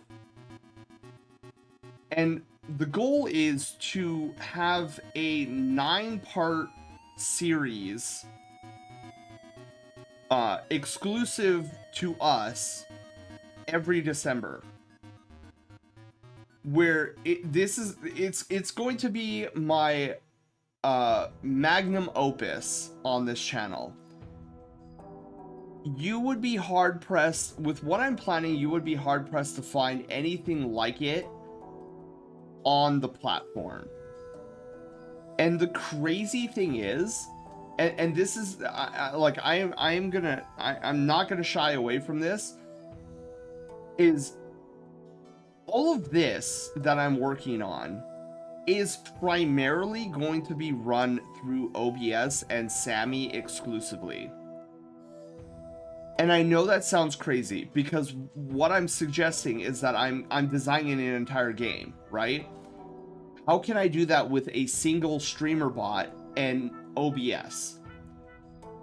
And I want to show streamer, and this is another reason why I'm excited about this, is I want to show streamers that your wildest creative thought about streaming can exist on this platform.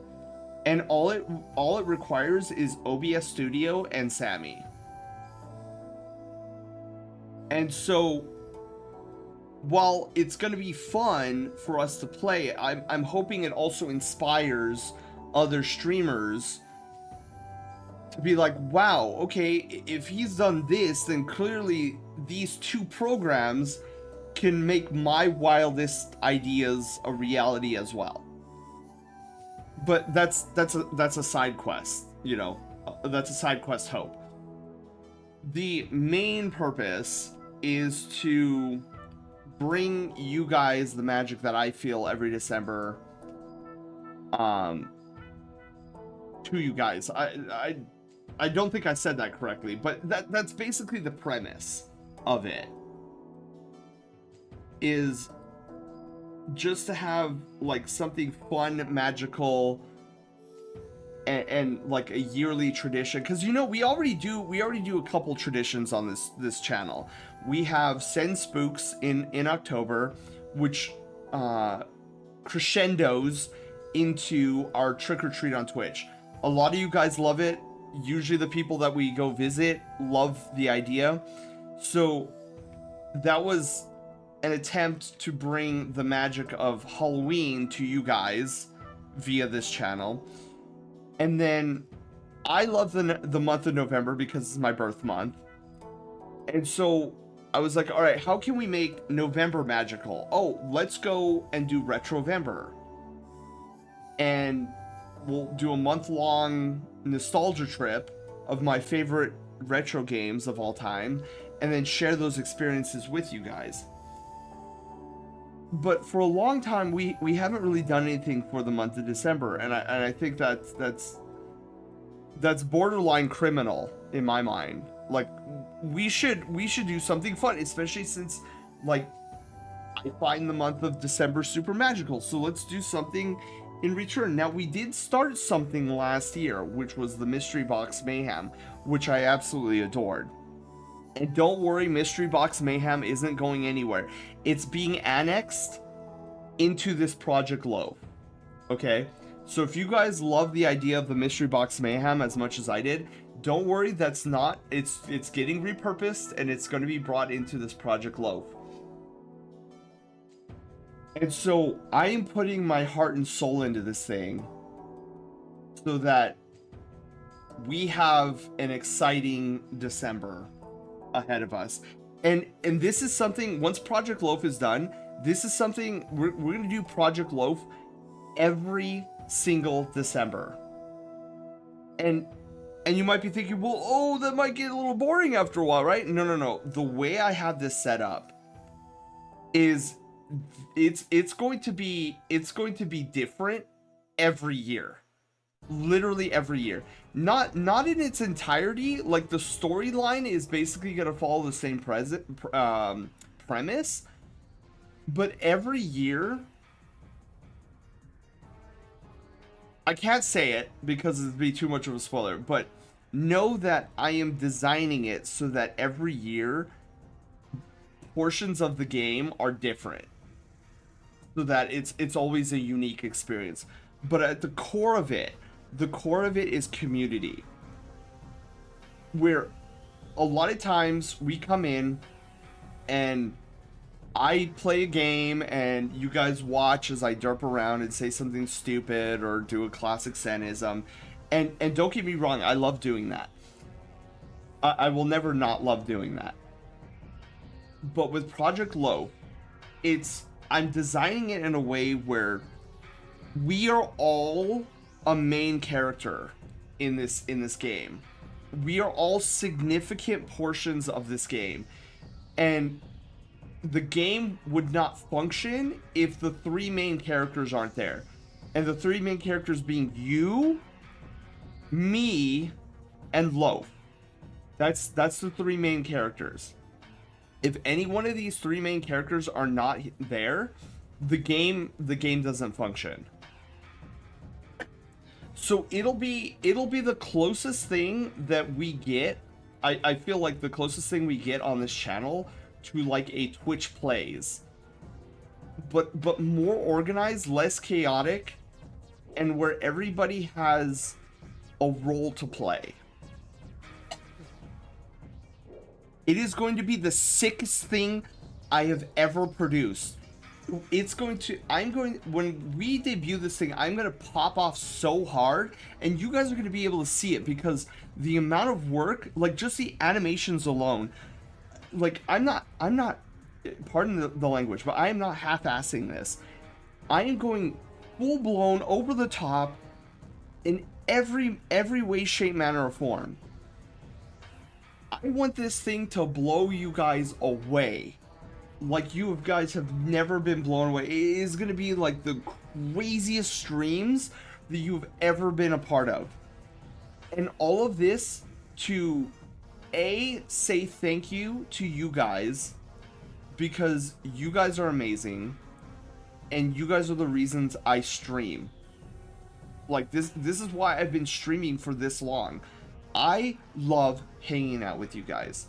I try to use my talent and creativity in ways to express my gratitude for all of you.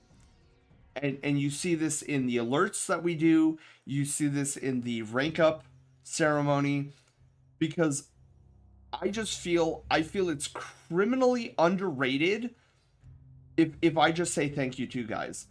And I know if I said thank you to you guys, like, you would get it, but it doesn't properly convey the emotions I feel for each and every one of you guys, for making my life better and allowing me to do this, and you guys coming in here and having a blast.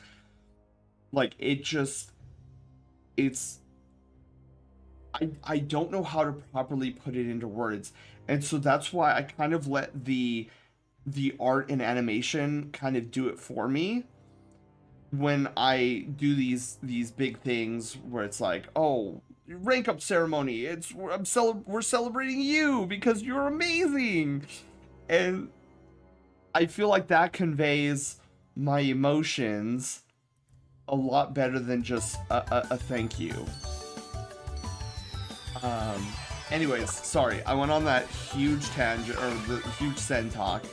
Kiru, thank you so much for the tier 1 sub to Mr. Squabbit. Mr. Squabbit, congratulations on getting a tier 1 sub. You have access to all of our tier 1 floopy emotes. Many of them are derpy, but I'm gonna head off. Oh, CJ, have a wonderful night. Has an idea, we should all hang out in VRC and do a group photo of Fun World on VR chat. I'll think about it. You know what's funny, Kiru?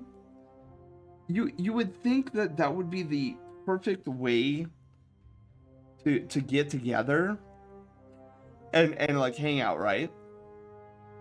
I don't know what it is, but I get bored in VRC. I don't know why. Like, I have VRC, I have a headset, but when is the last time anyone here has ever seen me in VRC? I don't know what it is. I feel bad too, because like a lot of people want to hang out with me in VRC. I just, every time I do, I get like really, really bored in like the first 15 minutes. I wish that wasn't the case, but it's, I don't know what it is about VRC. Maybe it has something to do with my ADHD.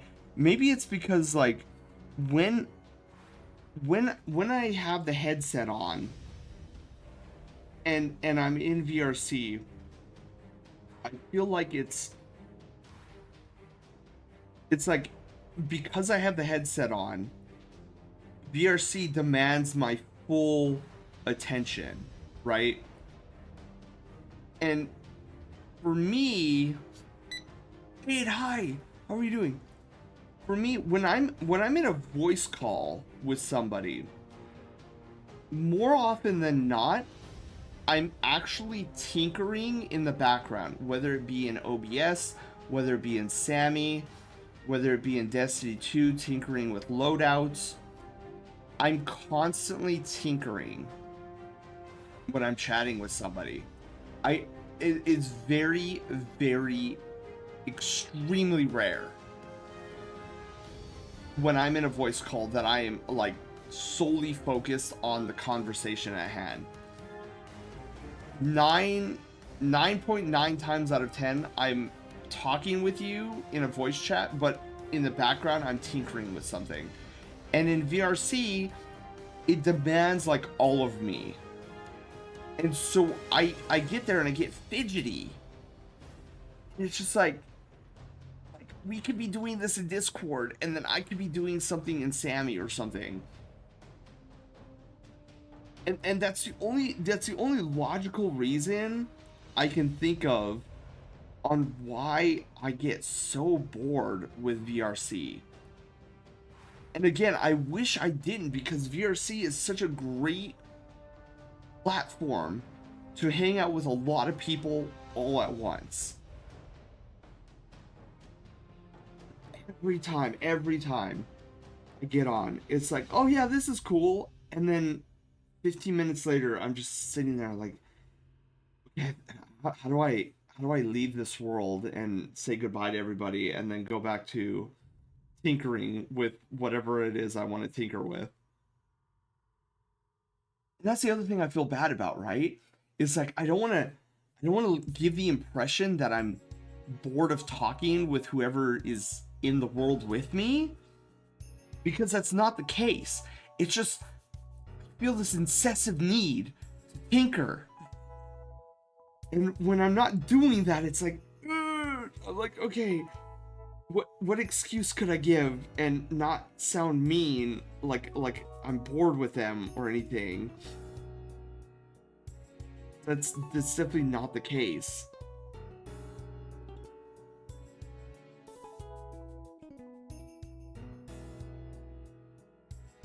So yeah, that's a little bit about me and VR chat. I'm very similar. Okay, good. I'm glad I'm not the only one, because I feel like sometimes with everybody in VR chat, because it's like I know so many people who have like super adoration of VR chat, and a lot of times I feel like I'm the weirdo who's like, I don't know why I don't get VR chat. And sometimes I just feel like I'm the space alien or something.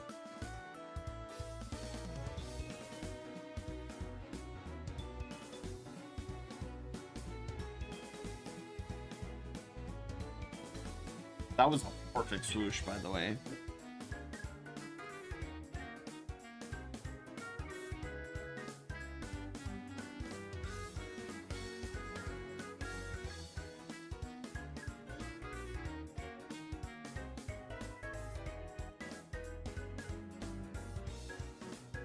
Ooh, it's a little off model, but I think it's better. So yeah, that's the premise. Getting back to Project Loaf, that is the premise of why I'm doing this. And I'm well, I shouldn't even say I'm hoping you guys have fun with it. Like, I'm having so much fun with it already, like with testing it. I have no doubt in my mind that you guys are gonna have fun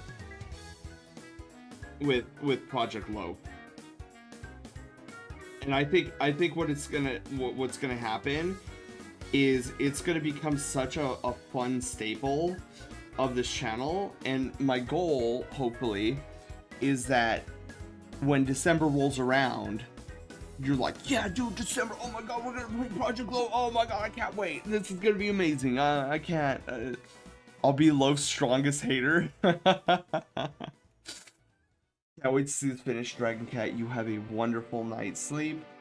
Yes, we're gonna get this finished tonight. My goal is by the time you wake up tomorrow, Dragon Cat, you should have a care package in your DMs.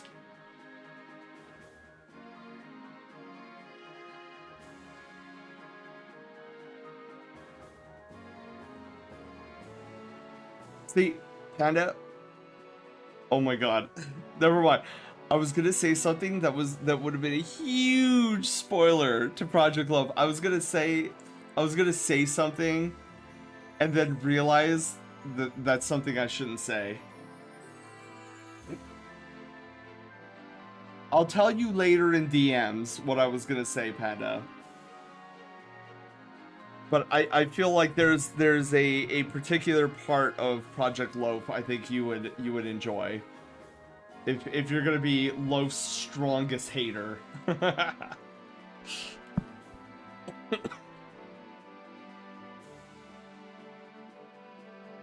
Which you could probably already guess out of the 4 scenarios, or I guess 5 scenarios. One of them I think would be your favorite.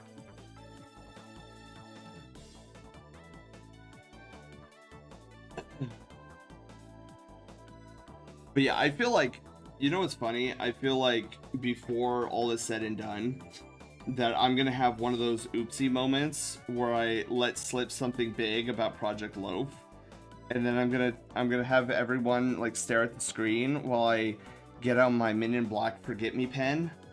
Be like, you guys will all forget what I just said.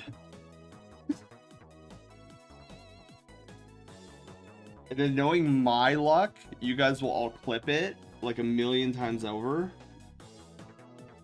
Be like, no, not like this. Oh yeah, a little bit off model. Looks so much better. Alright, so we're almost done with the line work here, which is good. You know, I think I've been doing... Oh, stretch break. I just realized. The stretch break was redeemed a long time ago, and I totally didn't do it. But you know what's interesting? Getting off topic of Project Loaf. and more so about my New Year's resolution. So some of you guys know that I'm trying for a New Year's resolution where I become a better orator than I already am.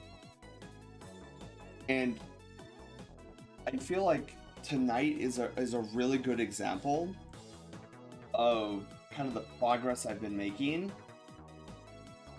One of the things I have, and if you guys are wondering why my VTuber has stopped moving, it's because I'm actually standing up and stretching my leggies at the same time. So the webcam is like, well, where did Sen go? But one of my sub resolutions that fall underneath the become a better orator is getting to a point where I can share my excitement with you guys without blowing out my voice. So the past few years, I would say, I've had this nasty habit of going off the rails with my voice, where I get off the stream and it's just like sore. You could tell that I overdid it. It's crazy. And then I usually have like these coughing fits because, you know, I already have a lot of things going on with my voice as it is, with like allergies and, you know, acid reflux and all that fun jazz. And so to top off the night with me blowing out my voice because I'm like too excited or something, or I shouldn't say too excited, but I let my excitement go over the top with what my throat can handle, with what my vocal cords can handle. And I think this is a good example tonight of me staying within those safety bounds. Do you think 2000s nostalgia is still hot on the table? Are you talking about like things that came out in the 2000s, Ken? The neuralizer on us? How dare, Sen? How dare? Is that what it's called? I always forget what it's called. So it's a neuralizer.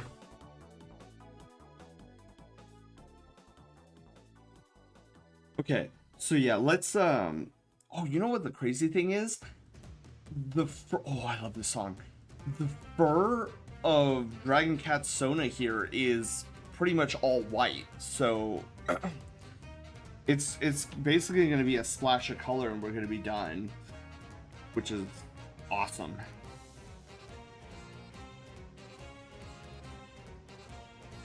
I will never forget. I was actually thinking about this morning, about the reveal trailer of Super Mario RPG Remake and my reaction to it. So I love this tale.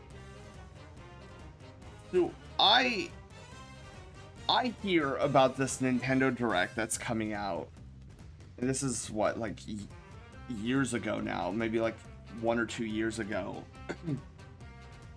So I hear about this Nintendo Direct and I am so disinterested. I'm thinking, here's the Kingdom recently released, like Pokemon had Scarlet Violet. There's not going to be anything that's going to come out of this Nintendo Direct that I particularly find interesting.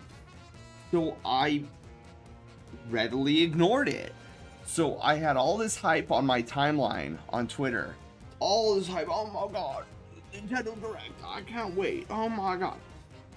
I mean, I'm just like, I'm not interested. I think this is going to be the one Nintendo Direct that I just don't watch, because there's nothing that's going to come out that's going to be, because I'm like, the thing that would get me to watch would be Metroid Prime 4, but everybody knows that Metroid Prime 4 isn't going to be announced in this Nintendo Direct. So I'm poo-pooing this, and I'm like, I'm not gonna watch it. I'll get on stream on Thursday, and I'll have the brigade inform me if it's something I should watch, right?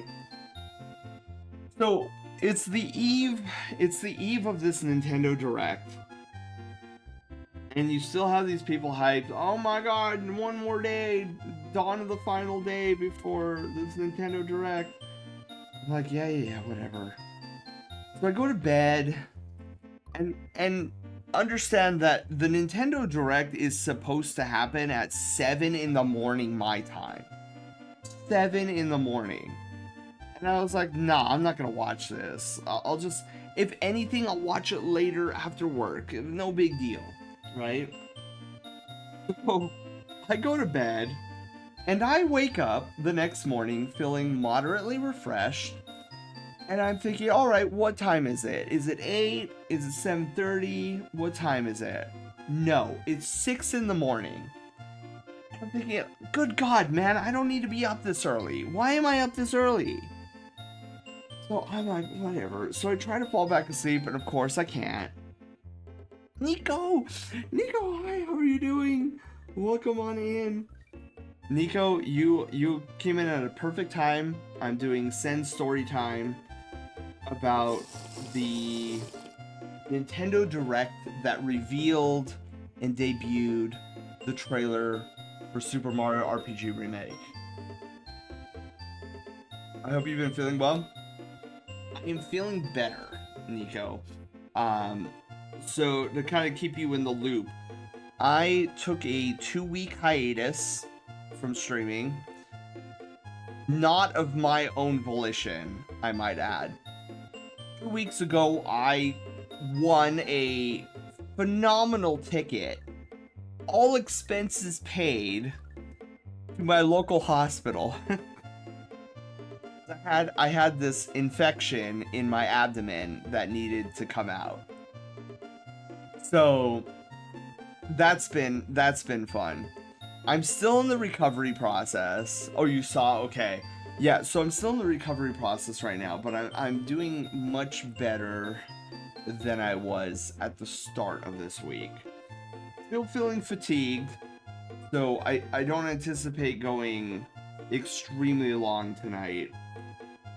But I'm feeling pretty good. I'm gonna try to finish up this piece here tonight before we end our adventure.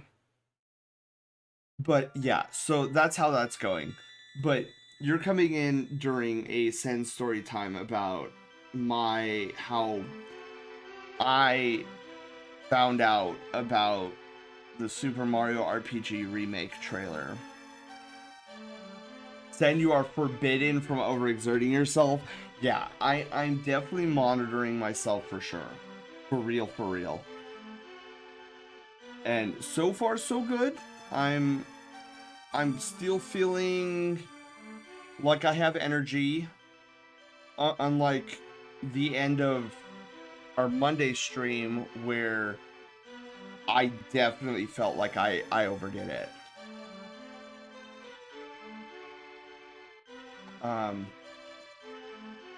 So getting back to the story. So it's the morning of the Nintendo Direct. And it is 6 in the morning for me. The Direct starts at 7. Again, I got up unintentionally. I had no intention on watching this Nintendo Direct. So I tried to fall back asleep, and after 15 minutes of tossing and turning, I was like, I give up. So I jump on my phone, and I go to Twitter. And what do I see on Twitter? I see the rumor mill. And just my timeline is flooded. Oh, rumors that a retro game coming back to the Nintendo Switch as a remake. And I'm like, okay, yeah, whatever. Like, that's not surprising, right? Like, of course, Nintendo is going to remake something. And then I started seeing like these tweets. Oh, it's supposed to be a classic game from the Super Nintendo. And I was like, That's curious, you know. Super Nintendo, my favorite console of all time. It has most of my favorite games on it. Then I started seeing the most ridiculous tweets I had ever seen in my entire life. I started seeing these blocks of tweets from the rumor mill. Rumored! Super Mario RPG Legend of the Seven Stars remastered coming to Nintendo Switch. Going to be revealed in this Nintendo Direct this morning. I was like, bro, you have a better chance of Goku being a playable character in the next Smash Brothers. I was ruffling in my bed so hard. I'm like, what? This is ridiculous. Like, everybody knows that Super Mario RPG has been left in the dust and it's never coming back. Like, like, as a super fan of Super Mario RPG, even I know that this is major copium. Like, hardcore copium.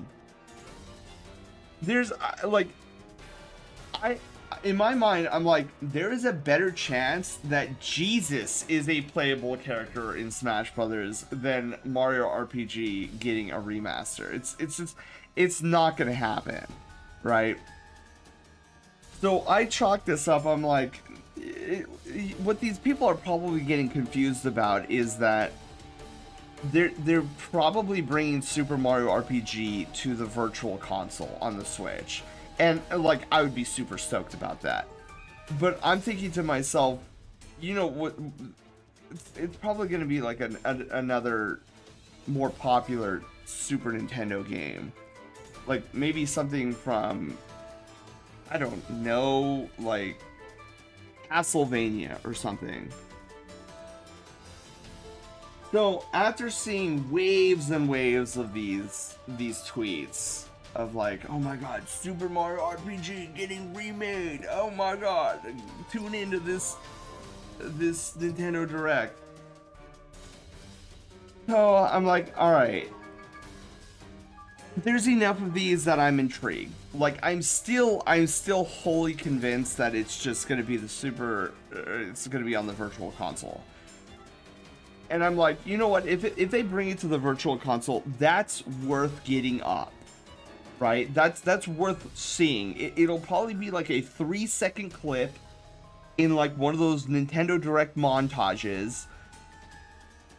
But me being me, I'm like, you know what? That's worth it.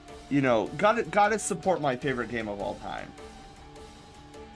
So I get up out of bed, I turn on my computer, I tune into this Nintendo Direct, and I'm like snoozing through all of this. I'm like, God, man, this is so boring. Can we just get to the Virtual Console part?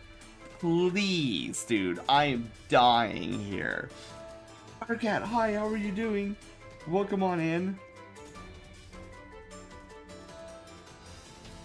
So, yeah, it was a lot of farming simulator games, and I'm just like, oh god, like, this is, I could have been sleeping, guys. I could have been sleeping, and I could have just watched this later. But here I am, awake at 7 in the morning, watching this Nintendo Direct. And then, oh! Siren! Hello! Welcome to the Brushtail Brigade. Thank you for the follow. And congratulations, you are our newest Brushtail adventurer. Welcome on in. Happy Pizza Friday Eve.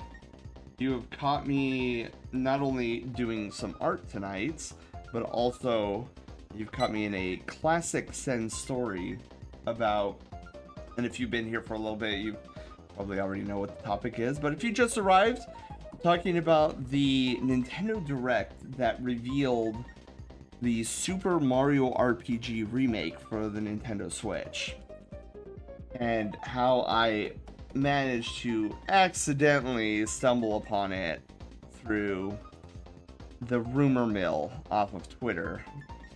Saw you in the recommended. I see Blue and R. You got my attention. Well, welcome on in. So I'm a Blue Fox. My name is Sen. Every Thursday we do art and chill. As you can see, we are doing some art tonight. This is a piece that comes from my commission queue, if you will. All the way back from December, actually.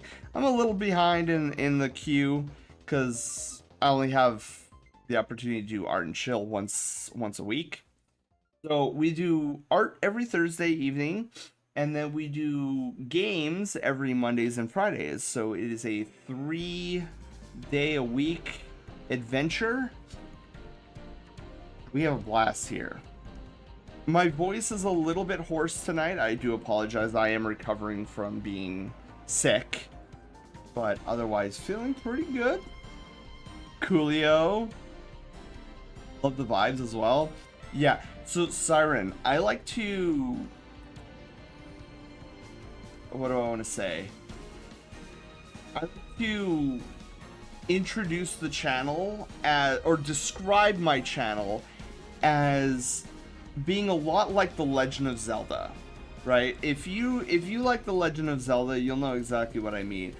So you come in, you may like the vibes. You're like, oh, these are great vibes, right? And oh, there's the game screen. Oh, this looks like you know, your standard modern day streaming channel. But the curious mind and the inquisitive eye will start to notice some secrets, we'll say, on this channel. You're like, ooh, what's that? Or ooh, what's that? Ooh, that's different. And you'll find that there is a ton of mystery on this channel. All for you to find yourself. So, if you like The Legend of Zelda, that's kind of what I fashioned this channel off of. Where you may go by a wall a million times, and then you'll realize, wait a minute, does that wall have a crack? Can I bomb that? You throw a little bomb there, and you're like, wow, there's an entire secret here. That's what I love about my channel, is I've hidden these little like secrets and things that you might think are static images on the screen, and then suddenly you're like, wait a minute, what's going on here? So, but yes, welcome on in to my very derpy channel and the community known as the Brushtail Brigade. Because I'm a fox, you know, Brushtail, because we have giant floofy tails with white tips.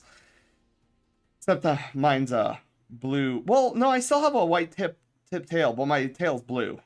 Though you can't see it right now because I'm in a hot tub. But yeah, are we almost done with the line work, or are we done with the line work? I think we might be done with the line work. Reaper, hello, welcome to the Brushtail Brigade. Thank you for the follow and welcome. Wait, I already said welcome. No. Congratulations on being our newest Brushtail adventure. I've been doing this for years now, and I still manage to mess up my welcome every time. Every time. You would think after years of streaming that I would be like, oh yeah, you know, I got this committed to memory. Nope. You ADHD every time. Alright, so let's save. And then let's go back to the story I was telling. What? How are you doing? Hello, Volv. How are you doing? Greetings from TFF. How is TFF, Volv? Maybe don't bomb the stream. Yeah, don't bomb the stream. That would be bad. Also, don't lick the magic crystal too. That's another PSA. Maybe one of these days you guys will see the magic crystal, but we'll see what happens. Doing good. Well, happy Pizza Friday Eve, everybody. I would be waving to you guys at the moment, but my paw beans are currently being blocked because I have this giant graphics tablet in front of me, so my hand tracking isn't there. But anyways, let me continue and finish up my story about how I discovered the Super Mario RPG Remake trailer. So, for those who just came in or who are brand new Brushtail Brigadiers, my favorite game of all time is Super Mario RPG. Legend of the Seven Stars for the Super Nintendo, and now Mario RPG Remake for the Nintendo Switch. So I got up that morning, had no intention on watching this Nintendo Direct because I just felt like there was nothing that was going to be interesting for me to see. Because at this point, Tears of the Kingdom had just dropped. Pokemon Scarlet and Violet was a relatively new game. So I'm thinking there is nothing outside of Metroid Prime 4 that would interest me in this Nintendo Direct. And I knew Metroid Prime 4 wasn't coming in this Nintendo Direct because I feel like I would have heard it from the rumor mill months in advance. So I figured that this was just going to be your standard, nonchalant Nintendo Direct. So I had every intention on skipping it. As in, like, not watching it live. And just maybe getting the highlights from YouTube. However, the morning of, for some unearthly reason, I was up at 6 in the morning, naturally, without an alarm clock. And I'm thinking to myself, why am I up? I don't want to be up this early. So I try to fall back asleep, and a way I do that is I generally go to Twitter and read, like, posts and stuff. Usually reading helps, like, calm the mind, and I plop off to sleep again. But it wasn't working. And so I was scrolling through my feed, and then I came across, like, a wave of rumor mills, like, all these tweets. Oh, Nintendo Direct's gonna reveal, like, a retro game that's being remastered, and it's gonna be crazy. And then other tweets like, oh, it's coming from the Super Nintendo. And I'm like, oh, I like the Super Nintendo. And I was trying to think of what games that they could possibly remaster that would be, like, super crazy. And I thought, oh, maybe Super Mario World. I don't know, maybe A Link to the Past remastered. Like, that would be kind of cool. And then I started seeing these wholly unbelievable tweets. Literally unbelievable, saying stuff like, oh, the game that's being remastered is Super Mario RPG Legend of the Seven Stars from the Super Nintendo. Oh my! And I'm like, dude, no, it's you guys, it's copium. Like, as one of the number one fans of that game, I was like, no, this isn't gonna happen, because anybody who understands the drama behind that game. So when Super Mario RPG Legend of the Seven Stars was being made, it was a collaboration between Nintendo and Square. And shortly after Nintendo and Square released this game, there was a huge falling out between Square and Nintendo. There was extremely bad blood. Where literally Square and Nintendo would not communicate with each other for years to come. This is why you didn't see stuff like Final Fantasy VII, Final Fantasy VIII, Final Fantasy IX, X, why these Final Fantasy games were not present on any Nintendo system going forward. And at most, you would see, like, maybe a Final Fantasy spin-off game, like Crystal Chronicles for the Nintendo GameCube. It's because there was such a falling out between Square and Nintendo that, yeah, they just stopped talking to each other, business-wise.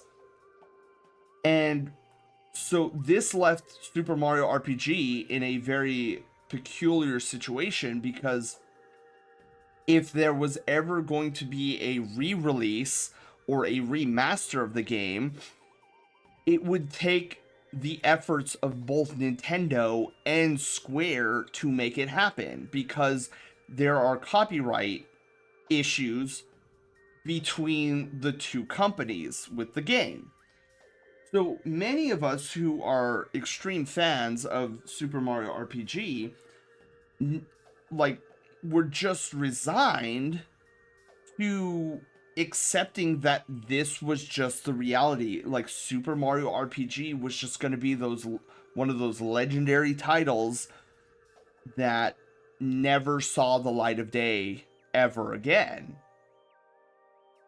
And so when I started reading those tweets, I was like, these guys are out of their mind. Like, as much as I would love to see it, this is not gonna happen. It's not. It's too wild. Like what I was saying before, a lot of you guys came in here, is I just felt like there was a stronger chance of Goku being a playable character in Smash than me seeing a remaster of Super Mario RPG. So I'm just sitting there laughing my butt off at these tweets. In case I haven't heard it today, you're amazing, beautiful, brilliant, keep being awesome. Sphinx, hello. And same to you, Sphinx. You came in at a good time. I'm doing a Sen story time about my first interaction with the Super Mario RPG remake trailer.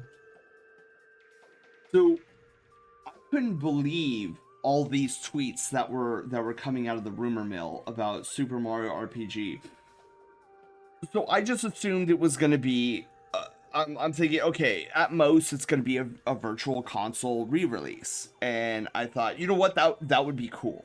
That would be really cool if they brought it to the virtual console, because at least then people who have the Nintendo Switch can actually play this cult classic that unfortunately is, you know, tangled in this web between Nintendo and Square Enix. So just out of principle, I was like, all right, you know what? Let me get out of bed. Let me watch this Nintendo Direct and see Mario RPG come to the virtual console. So I'm watching this Nintendo Direct, and to nobody's surprise, it was a snooze fest. There was a lot of farming simulators and whatnot, and just games that really never would interest me. And then all of a sudden, Nintendo was like, oh, now we'd like to present a game. Please take a look at this. And then they did the little snap of the fingers thing. And then this blue screen came up. And I didn't even need to see anything else. I was like, I know that hue of blue. I know it very well. This is the intro sequence to Super Mario RPG.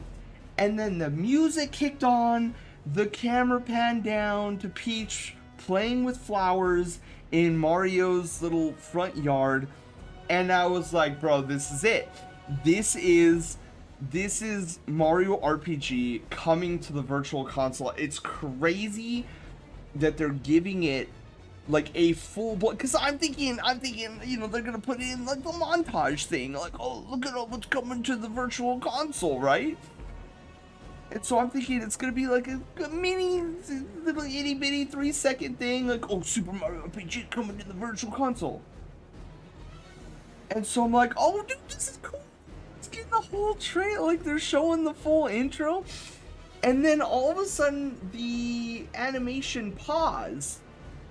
And in that millisecond, I was like, wait, why has the opening animation to Super Mario RPG, why has that paused? Why has that paused? And then all of a sudden, over on the left side of the screen, you have this little like pixie fairy thing that comes on the screen. It's like a little ball of fire. But it's not pixelated, right? It's like full-blown 3D particle effects, and I'm like, what the flipping phone? What the heck is happening here? What's going on? And then this little like firefly thing, the little ball of fire, then goes behind the pixel sprite of Peach. Like, and then it was like flashback to like me reading all these rumor mill posts, and I'm like, my brain, to give you an example of what my brain was doing in those 25 milliseconds, is imagine you trying to force your calculator to divide by 0 and expecting it to give you an answer. Quack! Welcome on in. Thank you for the follow. Welcome to the Brushtail Brigade, and congratulations, you are our newest Brushtail adventurer. Welcome on in. Happy Pizza Friday Eve. You caught me in the middle of Sen's story time while we're also doing art.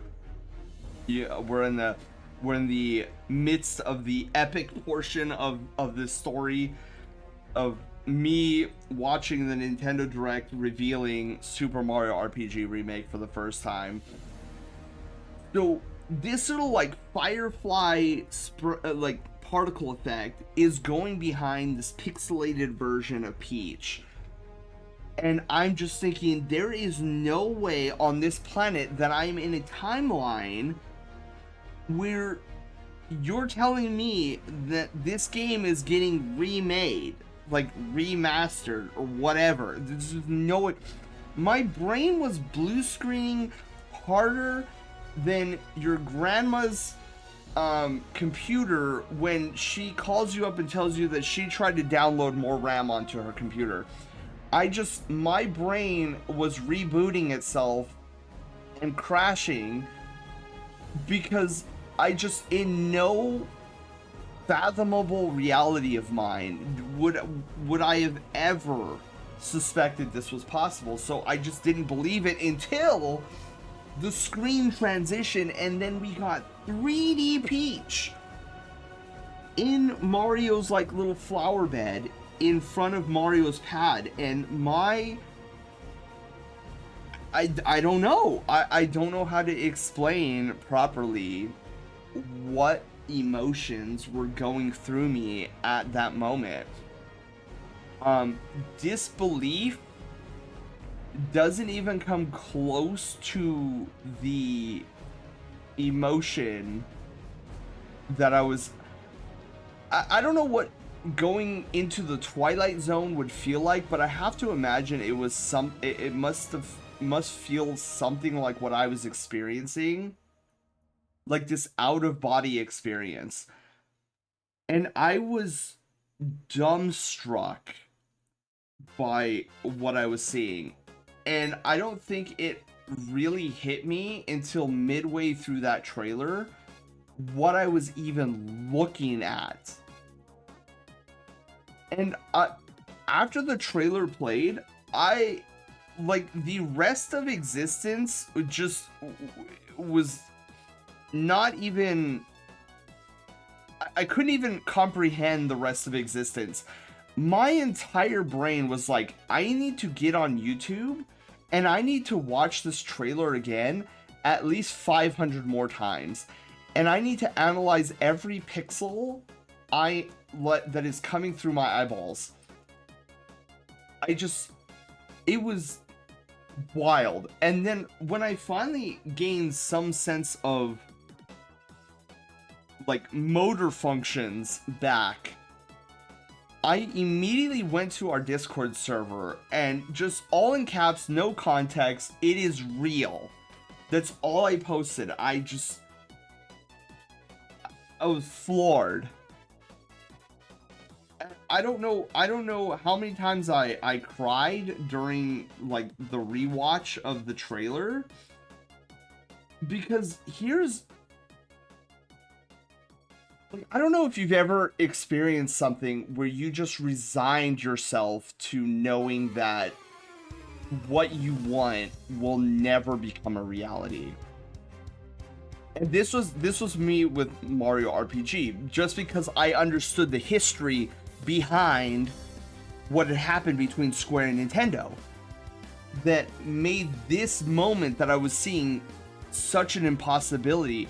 And I knew exactly the reason this came to fruition, and it's one man, Sakurai. I have no doubt in my mind that through Smash Brothers, Sakurai single-handedly managed to mend the relationship between Square Enix and Nintendo that fertilized the ground to make this a reality. What trailer? The Super Mario RPG trailer, the remake trailer. Hello, by the way. Yeah, I am recounting my experience watching the Super Mario RPG remake trailer for the first time in that one Nintendo Direct. So, I don't know who here has ever seen Maximilian Dude's reaction to the Capcom vs. Marvel Arcade Classics collection and his explanation thereafter on why he was in such disbelief that Marvel vs. Capcom 2 was coming to the Nintendo Switch. If you guys are familiar with that reaction and the subsequent explanation video that he provided afterwards, if you know those two videos, it's the exact same reaction and thought process I had when Nintendo announced that Super Mario RPG remake was a thing. It was like watching a dead loved one come back to life. It was just because it was so final in my mind that Mario RPG was just going to be left in the corridors of time, never to see the light of day in any significant or meaningful way again. And just to have that thrust upon me suddenly, it was like whiplash in the best way possible.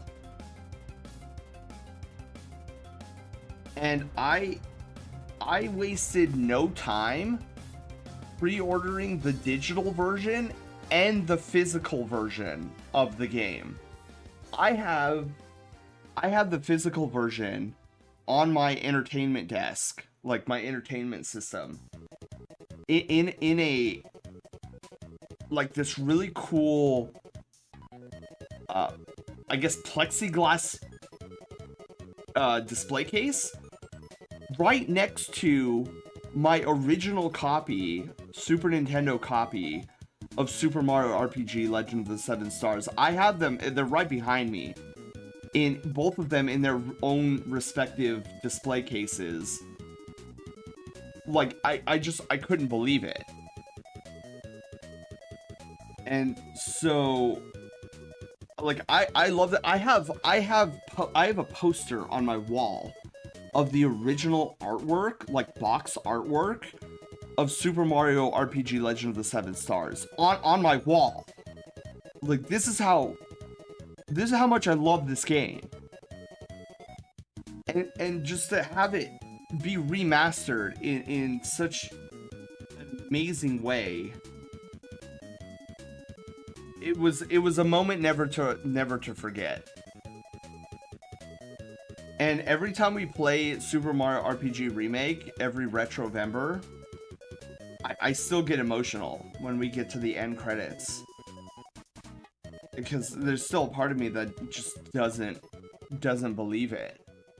And I am very grateful that Square and Nintendo actually did this, because I'm sure to them it's like, oh, this is an ancient game and whatever, but like, to me it was my childhood. I love that game. This is why I started speedrunning it, because I didn't want to stop playing it. And so that's my experience with, and my reaction to the reveal of Super Mario RPG Remake. And if you guys have if you guys have a Nintendo Switch and have never played the game, I highly recommend it. It's I know RPG, like for people who are not familiar with RPGs, I understand that RPGs can be, I don't want to say terrifying to get into, but there's that barrier, right? It's like, oh my god, RPGs are so long, they're so complex. That's the beauty of Super Mario RPG, is it is not a long game. It is a charming game that's maybe 8 hours long. Like, for a JRPG, that's insanely short. Because, like, you'll hear things like, oh, Final Fantasy 16 is like a 56-hour long game. Like, get your money's worth with 56 hours worth of content. And you're like, whoa, dude, when am I gonna be able to sit down and devote 56 hours to a game, right? And so this is the problem with what a lot of RPGs have an issue with people that aren't fully in love with RPGs to begin with, is like, where are you supposed to get 56 hours from in your busy schedule? You're just not. But from start to finish, Mario RPG, I call it baby's first JRPG, because it's a simple, cute, charming game that will only take you about 8 hours to finish.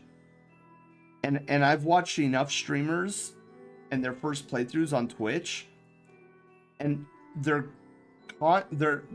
almost across the board, their comment is like, wow, that was fun and it didn't take me that long.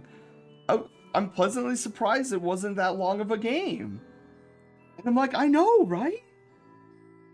Get all this charm, all this amazingness, and it's not that long. You won't need to put your relationships on hold just to beat it.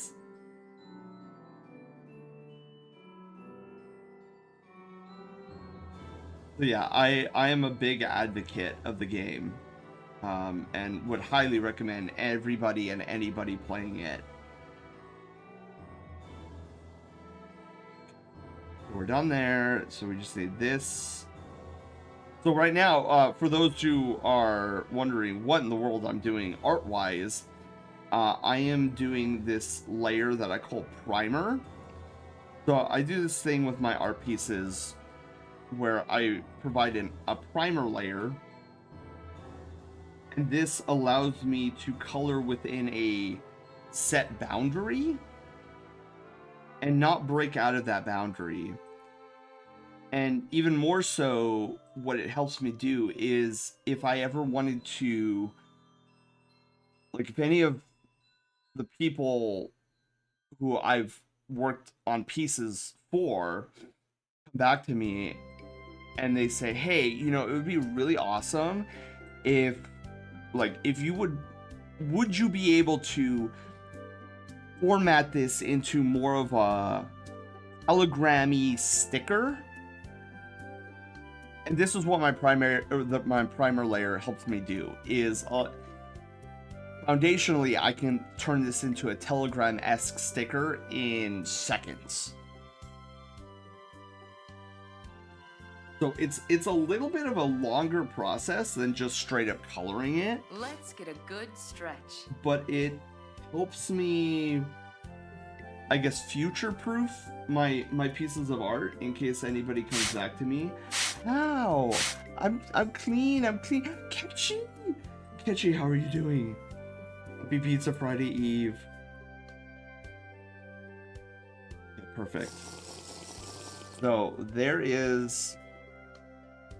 You know what? I'm gonna change something on it, but let me get some water, and then if you guys have been sitting for more than an hour, I invite you here in just a moment to get up and stretch.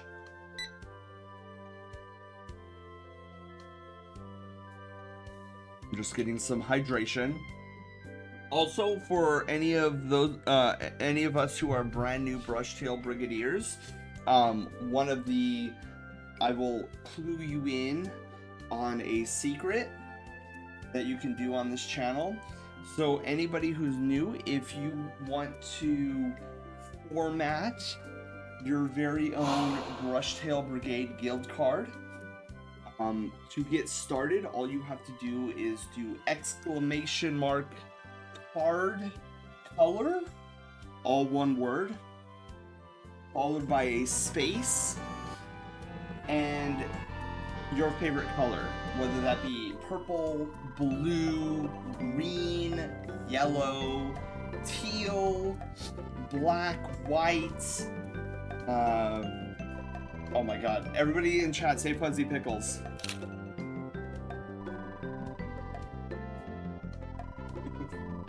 You were close, Catchy. Close. But yeah, ! card color, followed by a space, and then your favorite color. Right now, the guild cards only have 10 color options, so hopefully your favorite color is within those 10 colors that I have available. There is also purple and pink, if you like pink. Alright, gotta head off to bed. So you have a wonderful night's sleep. Thank you for stopping by. Yes, sleep well. Thank you, Catchy, for the stretch and the care package, as it were. Maybe I should combine the two eventually. So like, instead of a hydrate and a stretch, it's more like a care package where it's both. Hope you're doing good, by the way. I am. So for those who may not know, it's been a couple weeks since I've streamed, and the reason for that being is 2 weeks ago I had to go to the hospital due to an infection that I had. It was pretty severe. I had to get it surgically removed. Yes, the hospital, Catchy. That's why, am I okay? Yeah, I'm okay now. So I had this infected abscess in my lower abdomen, and it was so bad that they needed to surgically remove it, which they did. So I was in the hospital for 3 days, and then they released me, and of course I got sick in the process. No surprise there. So for the following week, I was recovering. Technically speaking, I'm still recovering even right now, because the way that the surgeon wants this, I guess, incision point to heal, he wants it to heal in a very strategic manner. So by doing so, he has to leave the incision open, and we are slowly and very methodically closing it naturally. It's a very weird process. I won't get into it. Also a very painful process. I have to do this once daily. But basically, over the next month and a half, it will slowly and naturally be healing itself until the wound or the incision is completely healed. But by doing it this way, the chance of the abscess returning is as close to 0 as you can get it. Healthcare is something. Oh yeah, no, Catchy, I am fine. I have taken, there have been precautions, if you want to call it that, so I will be financially okay. But thank goodness those precautions were there, and I was eligible for them, as I probably would have been up a creek without a paddle. But yeah, so that has been my exciting adventure over the past 2 weeks. And this is partially the reason why I am more fatigued than normal. Like usually, for long-standing Brushtail Brigadiers knows that I'm usually a little bit more energetic than I am this evening. and definitely more energetic than what if you guys were here on Monday. You guys saw a Sen that was just ready to plop into bed and go to sleep. But yeah, I definitely have more energy today. I am basically 90% over the cold that I got while I was in the hospital. But that's if you're detecting a strange, I don't know, like a strange deeper tone in my voice than normal, you might not detect it. It's not that bad anymore. It was more prominent on Monday, but if you're detecting like, why does Sen sound a little bit different than normal, it's because I'm still recovering, you know, because the cough and the sore throat are usually the last things to go when you get a cold, and it's really annoying that happens. But that's why, if you're detecting a difference in my tone, now you know why. Anywho, so we've got the primer layer. Oh, I forgot the hat, you guys. I forgot the Santa hat. It's supposed to have a Santa hat. Hang on. I knew I was forgetting something. Okay. So we've got the Santa hat. Then we need to do that. So that's one area that I did forget with the primer layer. So we need to go back and we need to add that to the primer layer. Santa hat? Yes. Oh, the Santa hat. I'm glad you're doing better. Yeah, I'm glad I'm doing better as well, because oh boy, when I say it's been an adventure, I mean it has been an adventure. I feel kind of bad too, because I was telling Panda, I don't like missing that many streams, but I definitely wasn't gonna risk coming back prematurely and then making myself feel worse. See, past me would have pushed it, and then I would have overdone it, and then my body would have retaliated against me, and then I would have been on the Discord server being like, I'm sorry guys, I'm gonna have to be out of stream for like 3 weeks instead of 2 because I pushed myself over the limit, and then you guys all would have bonked me. Like, Stan, what are you doing? You gotta get better. And I'm like, oh no, I should have done it. But I've gotten better. I've gotten better at not doing that to myself. And I'm very proud of that. That has been something that has plagued me for quite some time. I get stubborn. Okay, so let's do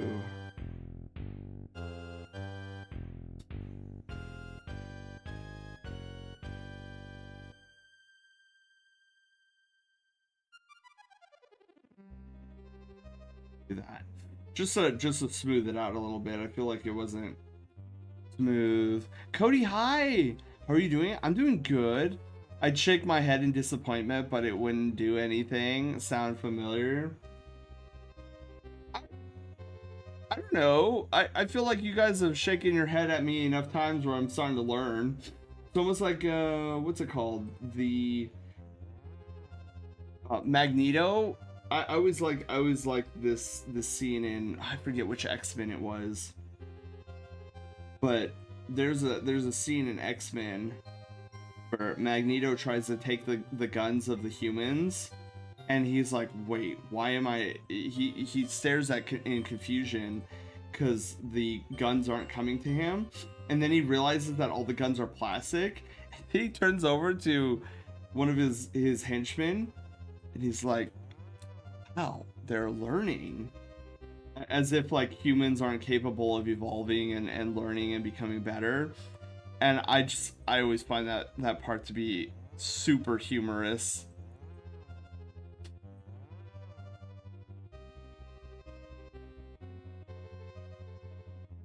Yeah, I am glad that we are almost done with the piece though, because as much as I am feeling better than I was on Monday's stream, it's getting to that point where my body is like, okay, yeah, you're getting closer to your limit. Like, don't push yourself. Like, yes, I understand. It's from Kirby and the Crystal Shards. Miracle Matter.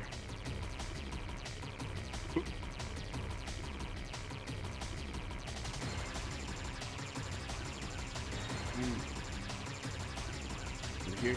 You know, it's wild. I keep thinking tomorrow's Thursday. They're learning. To give him credit, it took him a very long time. Oh, wait, who are we talking to make a gun that isn't metal? Oh, yeah, you're talking about the human in X-Men.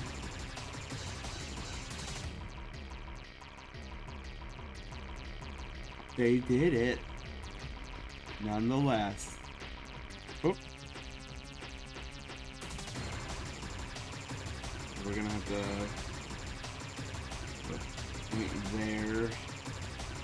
point there.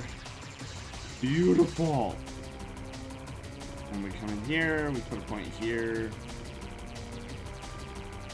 Oh my god, you know, I found out that Photoshop has this very powerful tool called the vanishing point tool. I learned this literally this morning, and it's gonna help me in incredible ways, where I could take a 3D object and overlay a texture on it via this vanishing point tool. Like, I don't know how else to describe it. It's like the craziest thing I've ever seen. And it's been in Photoshop for years, and I've never known about it until this morning. And I'm thinking to myself, this is a ridiculously powerful tool that I can use in the future. Oh my goodness, that's the wrong layer.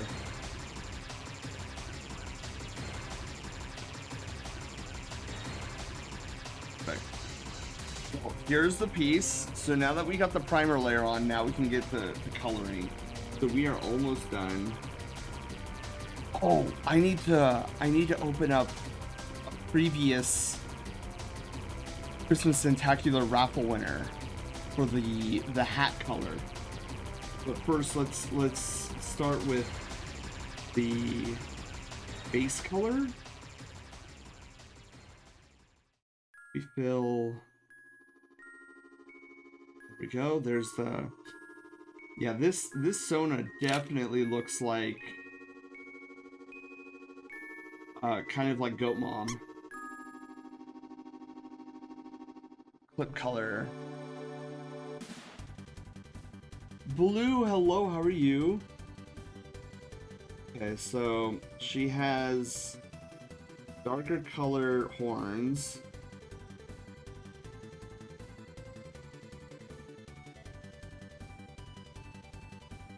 Perfect. Oh, and then she has red hair as well. Gotta remember that. Been a month. It has been. It also doesn't help either, Blue, that at the beginning of March I got really sick, so I didn't stream for a whole week, and then at the end of March, the beginning of April, I went to the hospital for 3 whole days, and so I was out of commission for 2 weeks. So that's probably why you haven't seen me a lot.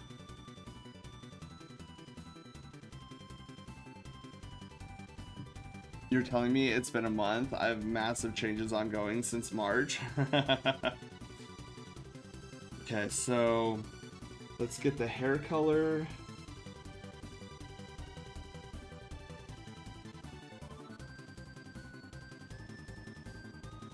You know what's interesting is this is like a crimson. A very unique crimson color.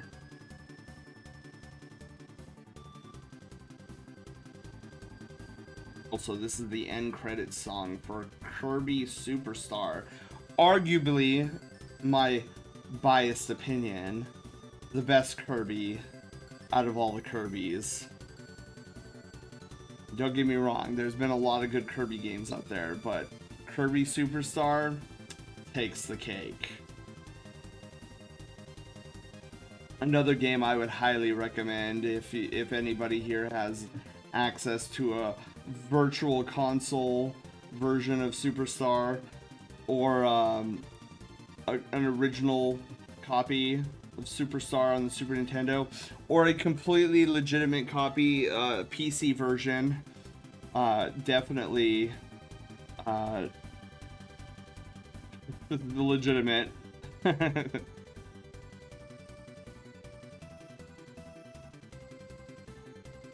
Right, perfect. So there's the hair, crimson hair color. I'm gonna DM you the short version. Okay, but not month and not in a good way. Oh, I see. I see. Well, right back to blue. Hey, but we survived, right? Kirby is the best Kirby-based Morpho Knight. Dude, that was such a great game. And I hear there's a Switch 2 version coming. Not gonna lie, I might play it. Definitely might play it. Seems like it'd be interesting, especially since I had such fun with the first time around. The random gacha machine at the end, just randomly there. Still managed to collect all the gacha. Okay, so let's do darker green. Oh, that is the wrong layer. Typical.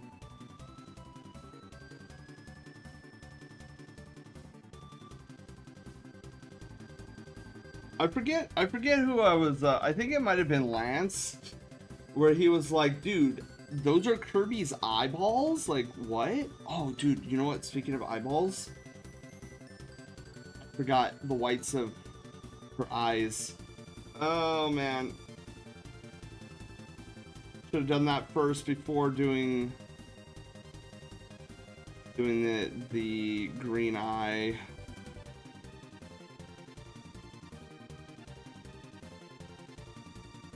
Very subtle. I go, oh, this is pure white. Okay. And this is very subtle. Hard to tell, but it's there.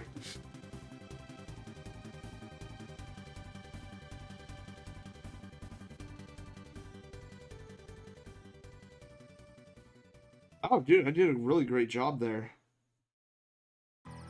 Filled in almost all of it as intended. Perfect.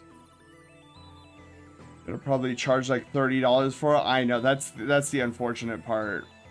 That was Lance. He didn't realize the white in Kirby's eyes was the eye shine and not the pupil. He had a good on-stream crisis. I shook my head so hard. I was like, Lance, what are you doing?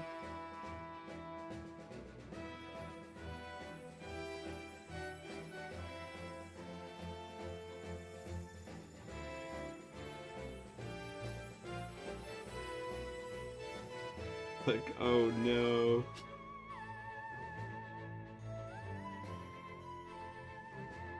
There. Oh, it's the eraser? Oops.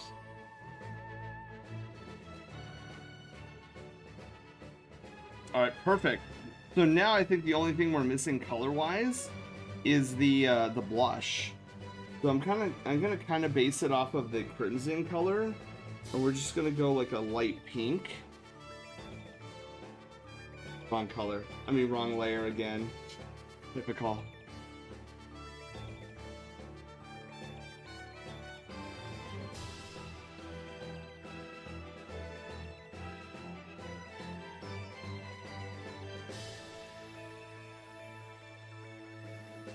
Oh, the hat! Oh my god, I forgot the hat!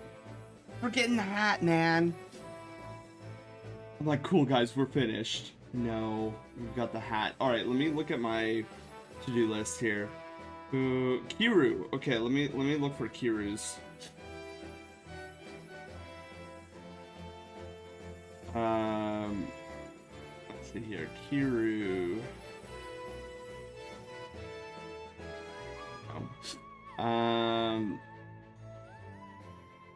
We'll pull up. Oh, wait, is this? This is just the viewer. Darn it! You open it here. Kiru, where are you?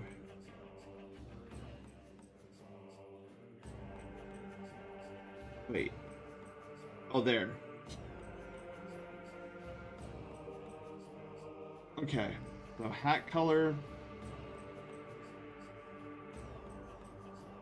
I think it's just solid white, is it not? Yeah, solid white. Duh. This will actually go really well with the crimson hair. Oh, you know what? I should probably shut this off. Make it easier on myself. I mean, it won't make it easier by much, but it will help me.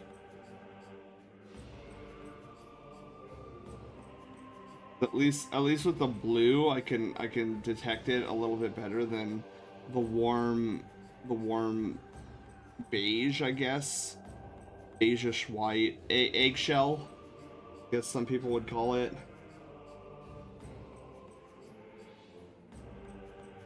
Yeah, there's not enough contrast for me to accurately detect if I've gotten the white on the hat or not. Whereas this bluish, more bluish color is easier to detect. Okay. Of course, another ad break.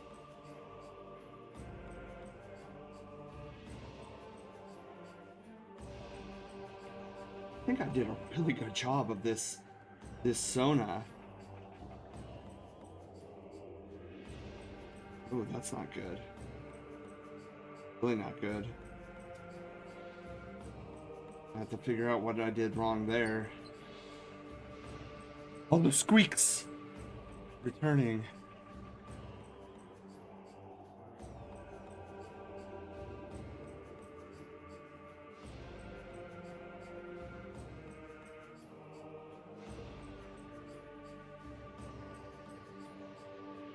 It's probably because I'm sweating so much. It's still 83 degrees in my room.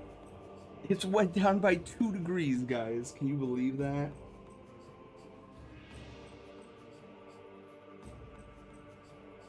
Such an incredible difference in terms of temperature. Okay, so we've got to fix the primer color here.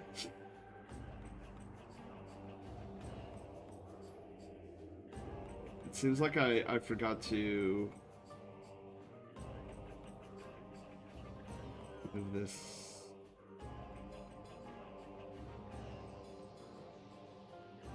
Fill path. There we go. Ah! The ad break is now finishing. Perfect. You guys get to see the final result. Look at this amazing masterpiece. Beautiful.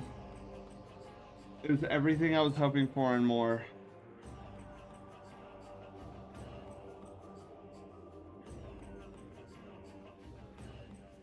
Yeah, this came out way better than I anticipated.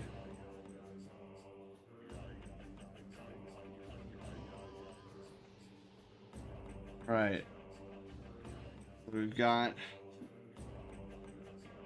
save as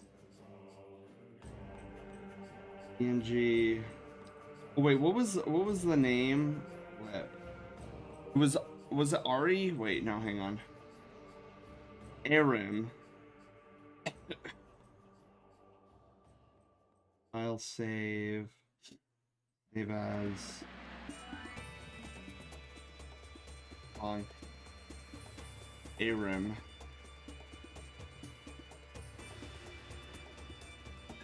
Hero, you have a wonderful night. Thank you for being here. And you are always welcome here. I'm glad you always have fun. So let me close out of this, open up Arim. Move Arim over to her very own card. Where's the card art? There we go.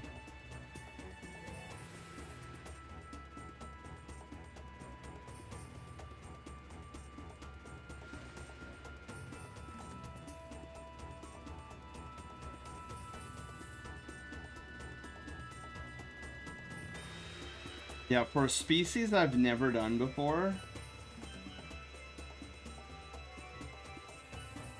I think this came out perfectly.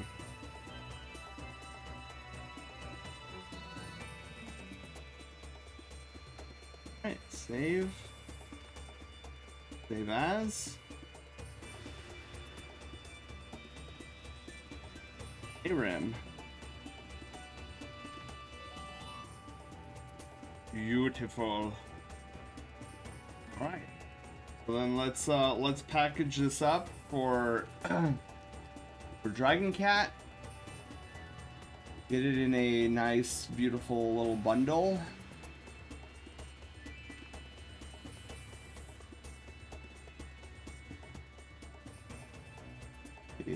Compressed to a zip file. Program care package. That is not how you spell package. Yeah.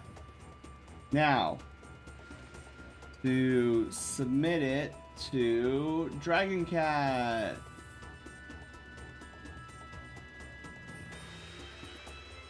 Oh. Oh. Blue, I'm sorry to hear that. I saw your DM. Okay, wait, where is Dragon Cat? There you are. Alright. Air package incoming. Alright. And with that, we can add another check mark here to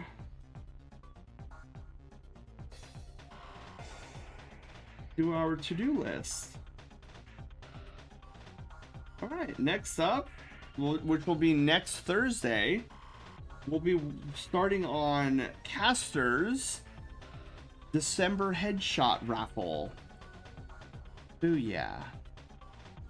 All right, so let me minimize this. Anybody want to do a thumbnail before we start closing down? I'm open for it. Let me get my my paw beans available too. Ah, there they are. Now that we're done. Yeah.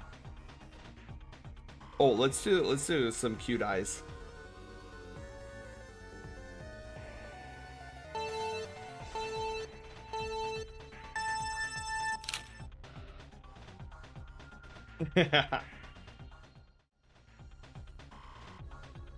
That'll be a good one if we vote on that one.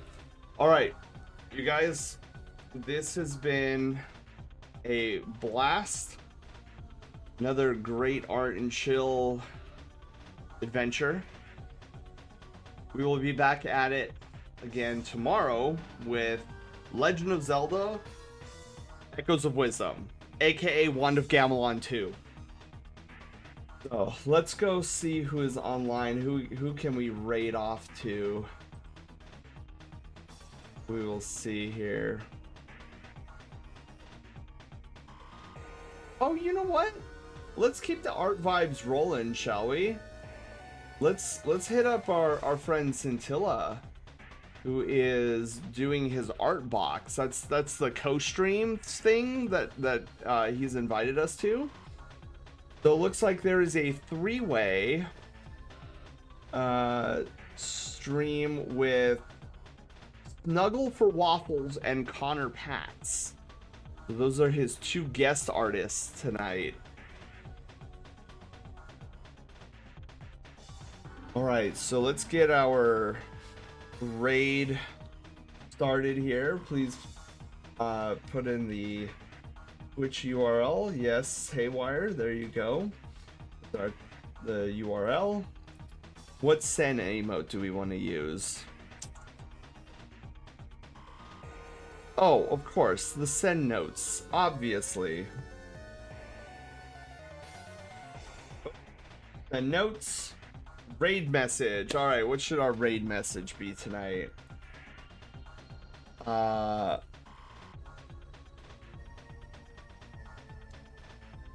We drew.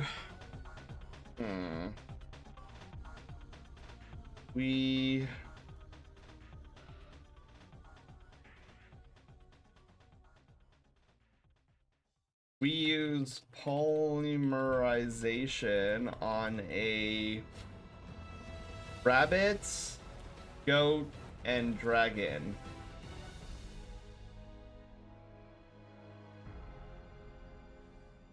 I don't know.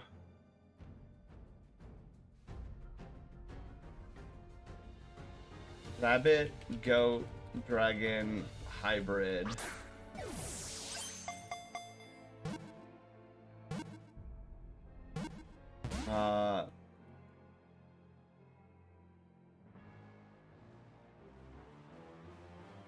You know what? We'll make it simple. Rabbit, goat, dragon, hybrid.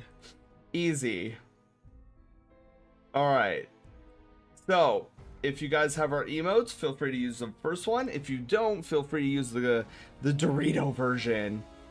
Oh, I don't know why I just did that. I gotta remember that Haywire automatically copies it for me. I still haven't. I'm the one who wrote the script, and I still don't remember that it does that for me. Thanks for the stream, San. Thank you guys for being here. I hope you had a lot of fun. If you decided to do art with us tonight, hopefully that went well. If you did, I invite you to post it in our art wing of our Discord server.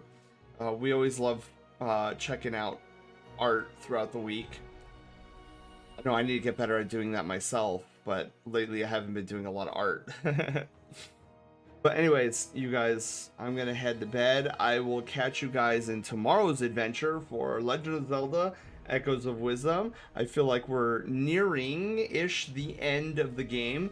We have a bunch of heart containers. I still would like to get 8 Doritos for try. So we'll see if we find any more Doritos tomorrow. But until then, I'm gonna rest up, get a good night's sleep so that I'll be all ready for tomorrow's stream. So you guys have a wonderful rest of your night. Sleep well. Try to get plenty of rest. And until I see you guys tomorrow, have a wonderful rest of your evening. Let's go over and say hi to our good friend Scintilla. Bye everyone. Love you guys. Oh no, Santa rating. Oh no, I'm sorry. No, oh no. Null, did you want to raid and then we'll take everybody over to Scintilla's stream? I'll wait if Null if you still want to raid here. Okay, you guys, let's wait for Null's raid. We'll have the raid alert, and anybody who's a new Brushtail Brigadier will get the honor of seeing our amazing raid alert, and then we'll head on over and we'll raid Scintilla. No, thank you for the raid.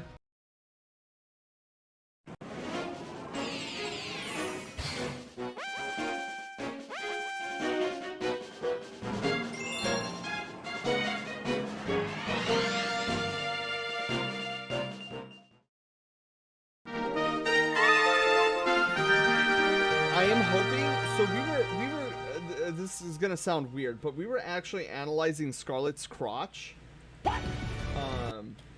to see if we could find a second wheel. We think there's a second wheel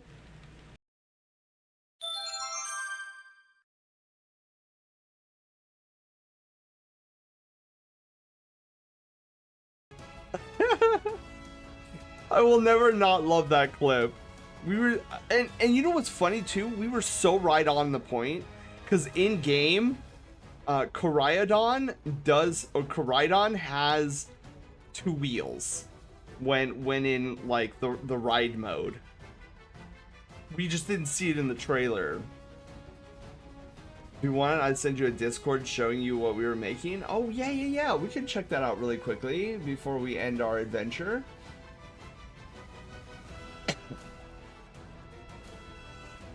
Whoa. This is cool. Look at this. This is what Null was doing over on the Virtually Heroes channel. That's crazy. Is that okay? This might just be the Pokemon nerd in me, but is that supposed to be the main tower in Lumio City? Is that supposed to be the central tower? It kind of looks like the central tower in Lumiose.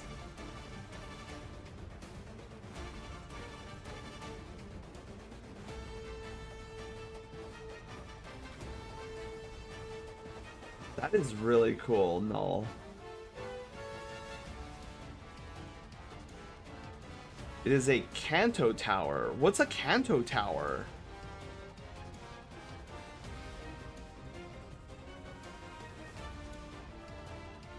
I'm interested in what that is. The Eiffel Tower. True, but like I could totally see Saber if like this was Null's first attempt. I could totally see that being like Lumiose City's the Lumiose Tower. That it looks like Pokemon? Really?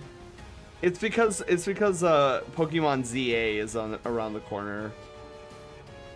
Like one of the videos. Ooh. Pretty.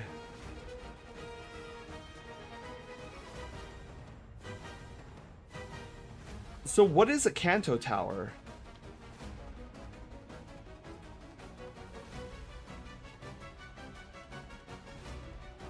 Yeah, that's really cute. Oh. I like the one in the dark though. It's a lot better. Style. The Canton Tower. That's wild. I really like it. Well, Null, thank you for sharing.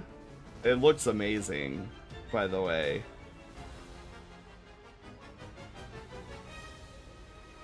And then this is what we did today. We did a rabbit goat dragon hybrid. It's a crazy hybrid.